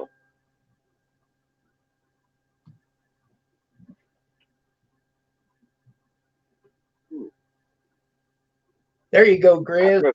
He said just keep an eye on that link because sometimes it goes on sale for $69. Okay, yeah, I'll have to keep an eye on that. And I'll tell you what, this smoked tuna, marinated in Dr. Pepper is, oh man, you guys wouldn't believe how good this stuff is. Now the guy that I watch, Nomadic Fanatic, he put Dr. Pepper with beef and cooked it on a slow cooker or a crock pot. Well, I'll bet you that I bet it was good. So then after he got it cooked, he tore it up and put barbecue sauce in it and cooked it a little while longer with that. It would be good.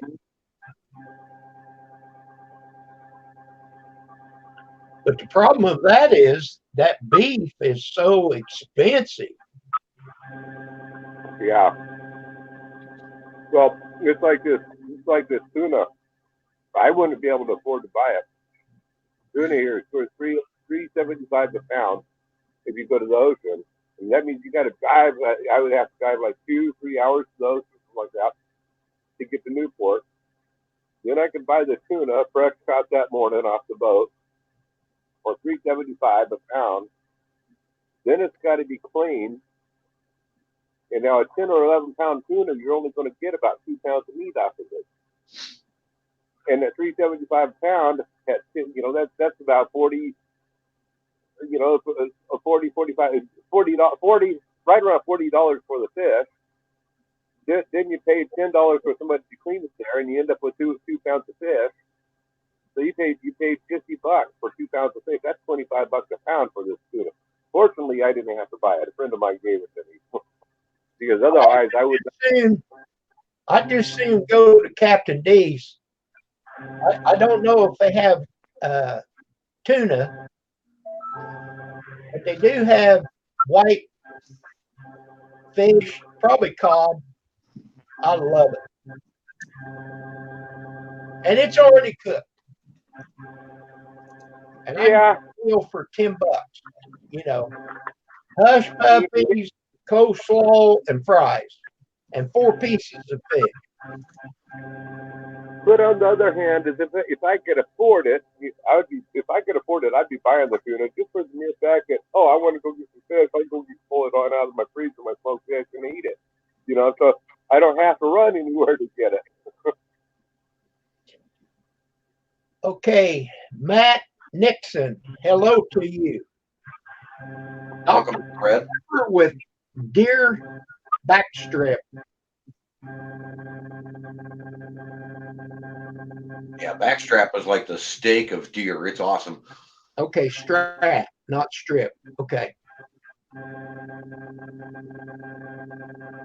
That's something I've never tried doing yet, is marinating anyone. I love venison. I might give that a try, but when it comes try that. It alters the flavor. I love venison just the way it tastes. I don't know. Well, when you use it, does it really change the flavor that much? Marinating it in Dr. Pepper? Marinating fish and chicken, it does, yeah. Okay. So if you had a really gamey deer, it would probably be beneficial, huh? It would probably be sweet. When you're marinating, it gets rid of a lot of the carbonation. Is one of the worst things for you. Soda, whether it's it's not so much the sugar and everything else. It's the carbonation that's really bad for you. And even without the carbonation, it's not good for you. But at least you eliminate that part of the health bill. And it's not like, this whole fish that I use, I probably use maybe 12 ounces, of soda, and probably only maybe one ounce maybe absorbed into the fish. So it's not like you're getting when you marinate, you're not getting that much soda when you eat it, but it does alter the flavor a lot. Yeah. So it would be really good on something really gamey. All right. Well, see, Yeah, I get a mix. I get a mix on my game because I don't hunt. I pick up for the city. So when something gets hit, sometimes it takes a little bit of time for the police officer to get there to dispatch the deer. Um, and if they get worked up enough, it gets real gamey tasting. Sometimes that's an issue. Other times they get hit and they go down immediately, and they don't need to be anything done. There's no game to it. Now, for me, I like that gamey flavor. I really like. Yeah, that part don't bother me at all. The only meat that I've ever had that I didn't enjoy when it came to venison was a buck that a friend of mine got that was deep in the rut, and that was really really strong. I mean that was too strong.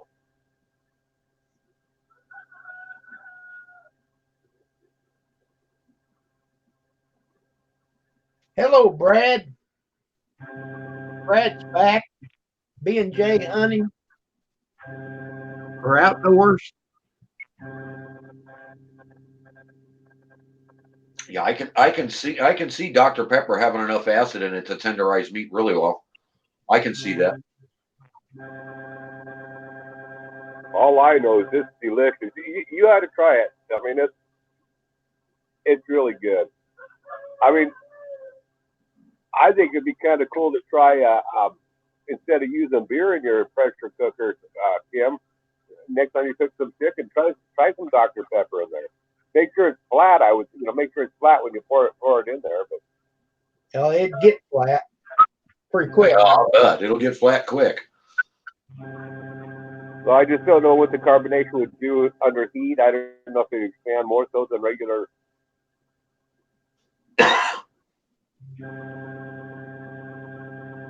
Well, then I would have to go find a bottle of Dr. Pepper because I don't drink pop. Yeah, Matt's going to interesting to where I might be interested in marinating my venison, and I don't like taking venison and just throwing it on the grill. It dries it up too much.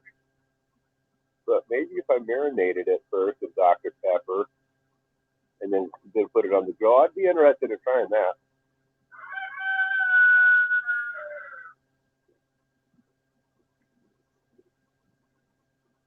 Bobby, I've grilled it directly as I'm skinning it.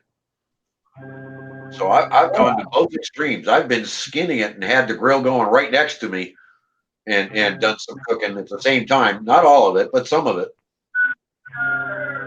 Well, I usually fry it up doing that. I've never put it on the grill that way.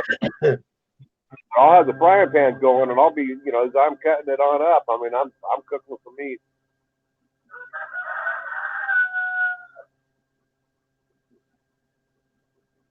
I'll be right back. I got to grab one more cup of coffee.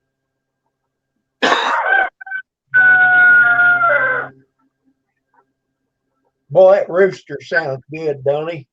Oh yeah, he's got a set of lungs on him. Yeah, he does.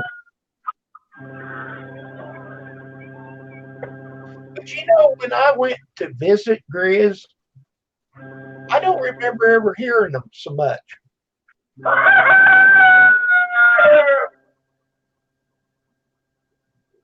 Oh, you were there for what, 2 days? Right. I mean, I didn't stay at Grizz's. Right. We stayed about 10 miles away. And then we would go and spend a day. That one day she said, I'm going to drop you off. And then I'm going shopping. I said, that's fine. I can spend a day with Grizz.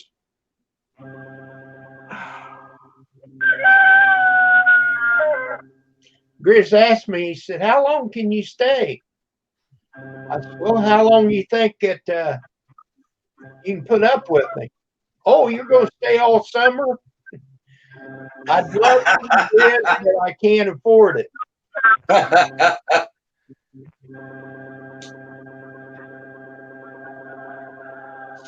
Yeah, I'm sure he'd put me to work if I showed up out there. Oh, Bobby said you probably scared the roosters and they run off. They didn't come up where we was at. You know,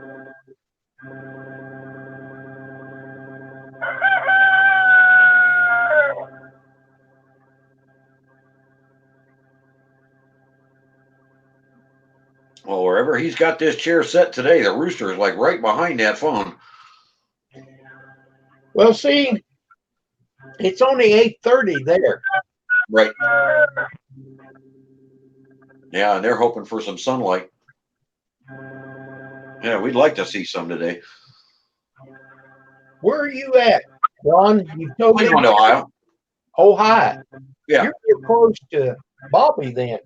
No, I'm on the top side, and he's on the furthest bottom south side. Yeah, but you're closer than I am. Oh yeah. I mean, it's what, maybe a 2.5, 3 hour drive for me to get to Bobby. Okay, the way I drive. Right.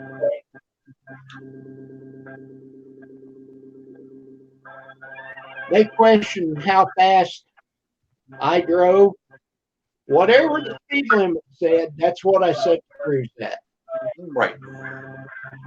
And going across Idaho was 80 mile an hour. That's fast enough for me.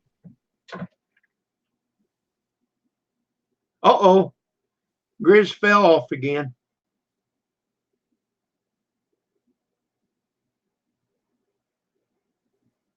Oh, that does sound good. That sounds real good, Matt. Yes, it does, Matt.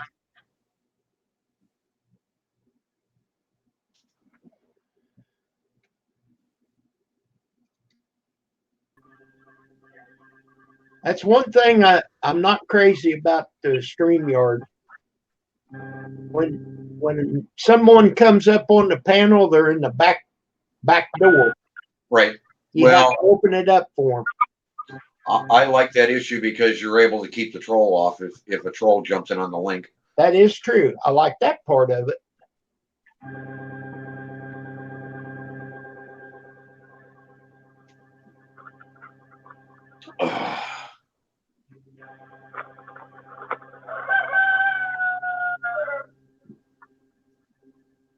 What do you say? I have chicken and duck for dinner tonight. I'm thinking rooster. He's pretty dang close. Oh man, it's getting annoying. Not for me. Jim, I'm hearing the tapping on the wall, which means I think she's looking for lunch, which means I got to go clear out the barbecue. I appreciate you having me up, buddy. Well, you're welcome anytime. I appreciate that. You have step away, everybody. My yard. I will get onto that Epsom salts and a little more of that fertilized that I already have. I'll check out the link you gave me. Right. I've got it bookmarked. I can go back and check it out. Okay. If you go to your feed store, you know, your farming store, the Coastal Farm or whatever you have, you can get magnesium sulfate for cheaper than Epsom salt, and it's the exact same thing. He's right. And you can buy it by the pound or 2 pounds. They get it in the big bag, and then they'll bag it up to you as one thing. You buy 1 pound or 2 pounds. You can get smaller volumes or however much you want to get that way. That's why I recommend get to know your feed store. Those guys know. Alrighty, everybody. Nice seeing everybody. I'll talk to y'all later. If you need any more help, Kim, let me know. Thank you, everybody. Ron. Take care, Ron.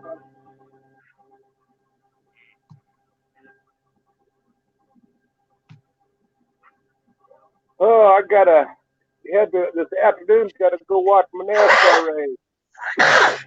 Excuse me. Woo! Oh, sneezing, huh? Yeah.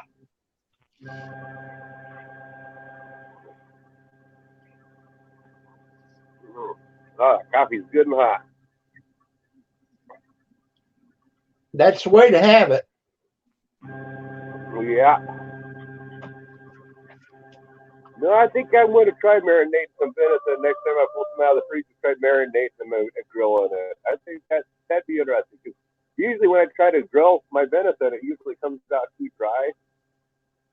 But I might give that a try.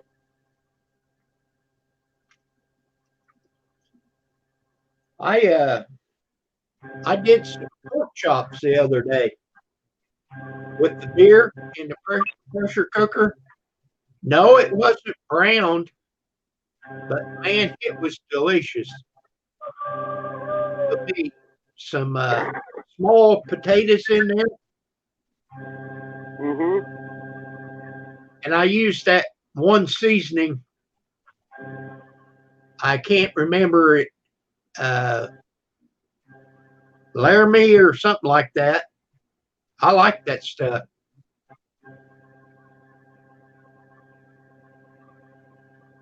You know, I don't know what it's called, but my wife came home with a seasoning the other day. I don't feel like going in there digging out of the cupboard right now, but it tastes like the seasonings that you use on making sausage, breakfast sausage and stuff. And I've been enjoying, you know, instead of making the sausage, when I pull out some hamburger, want to fry up a hamburger and make a sausage patty, I just pull out a sausage hamburger. When it's frying, I sprinkle that seasoning on there, and it tastes like sausage, or not quite the same, but I mean really close to.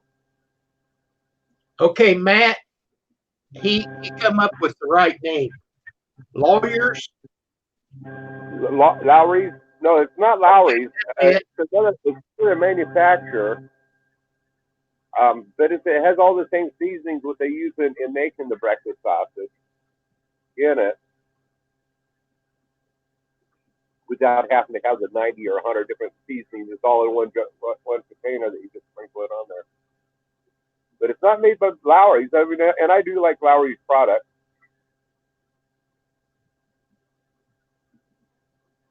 When I first started this pressure cooker deal, Pam had some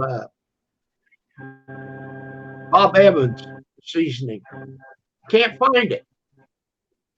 Oh, I could look online. But anyhow, I went to Walmart and I looked for it. And I come up with this Lawry's. And it tastes great. So, you know, I can buy it direct. I don't have to order it. It comes in a big can, which lasts forever because you don't get crazy with it. You just before I put it in the cooker, I'll do one side, turn it down into the cooker and do it again and leave it. Most of my go-to seasoning that I used to just about on everything is just chili garlic. That'd be good. Yeah, it is.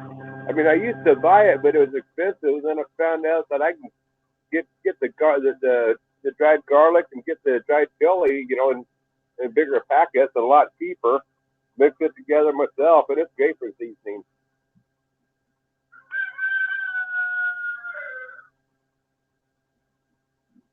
Okay, Matt says Famous Dave burger and steak seasoning for burgers, brats, and steaks is fantastic. I'll have to look that one on up and give it a try one of these days.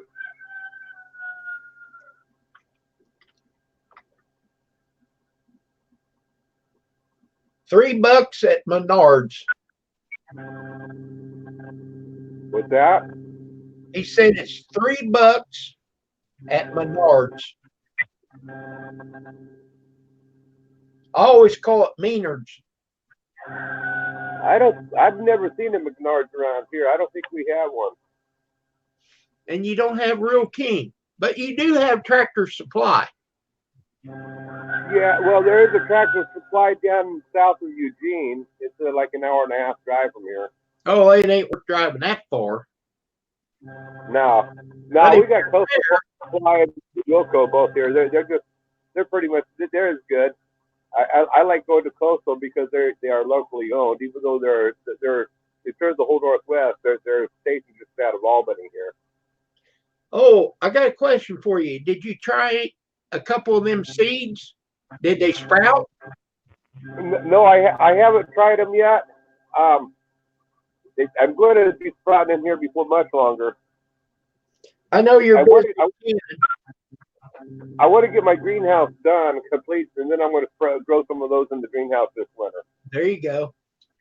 Well, I don't know if they'll work or not. You asked for them, I got you.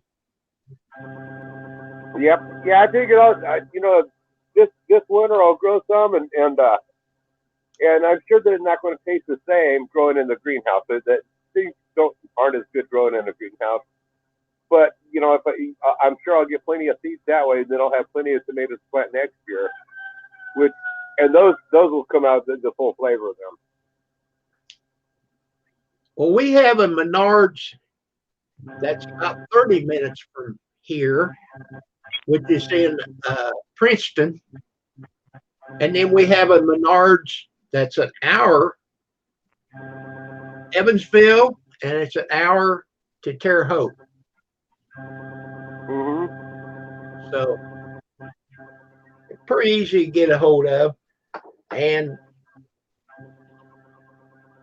I like. We don't even have Wigglies here and stuff. Okay, they probably have it. I like the Real Kings.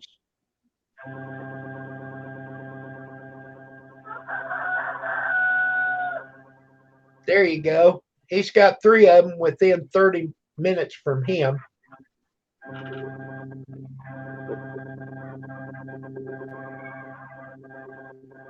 want to step off camera for a second. I can still hear you, but I'm going to step off camera.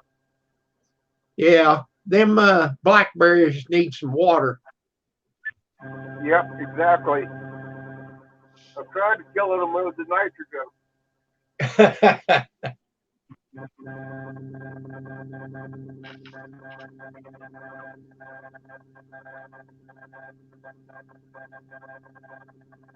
That's what I should do for all the blackberries, is just get a whole bunch of nitrogen and just spray them on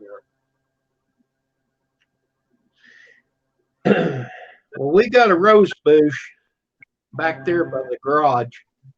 And I've sprayed not on it, but around it, and it's always not hurt it.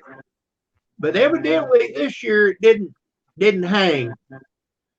The top of it died, and now the bottom has died. So I think I'm going to replant it in the landfill.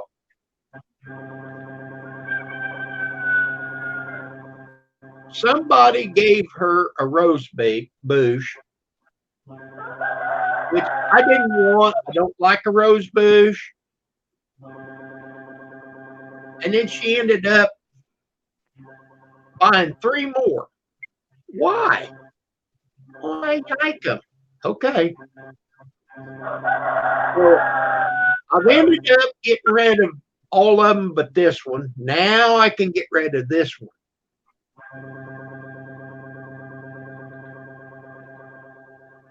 I'm going to go feed the chickens. Okay, Grizz. By that, No, I'm not getting off here. Okay, now wait a minute. I need to, because I need to get ready to go get my chicken from the hospital. So I'm gonna hang up on you, Grizz. Okay? Can you hear me?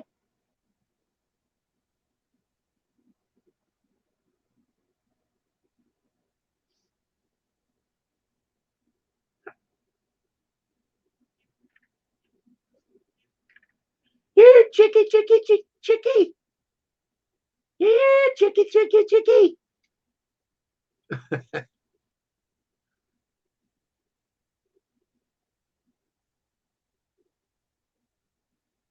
Okay, Grizz, if you can hear me, I'm going to pull the trigger on it. Thank you so much, Matt, Bobby, whoever else that says there's 8 people watching. Each and every one of you have a great Sunday. And may the peace and the power of the Lord be with you. Goodbye.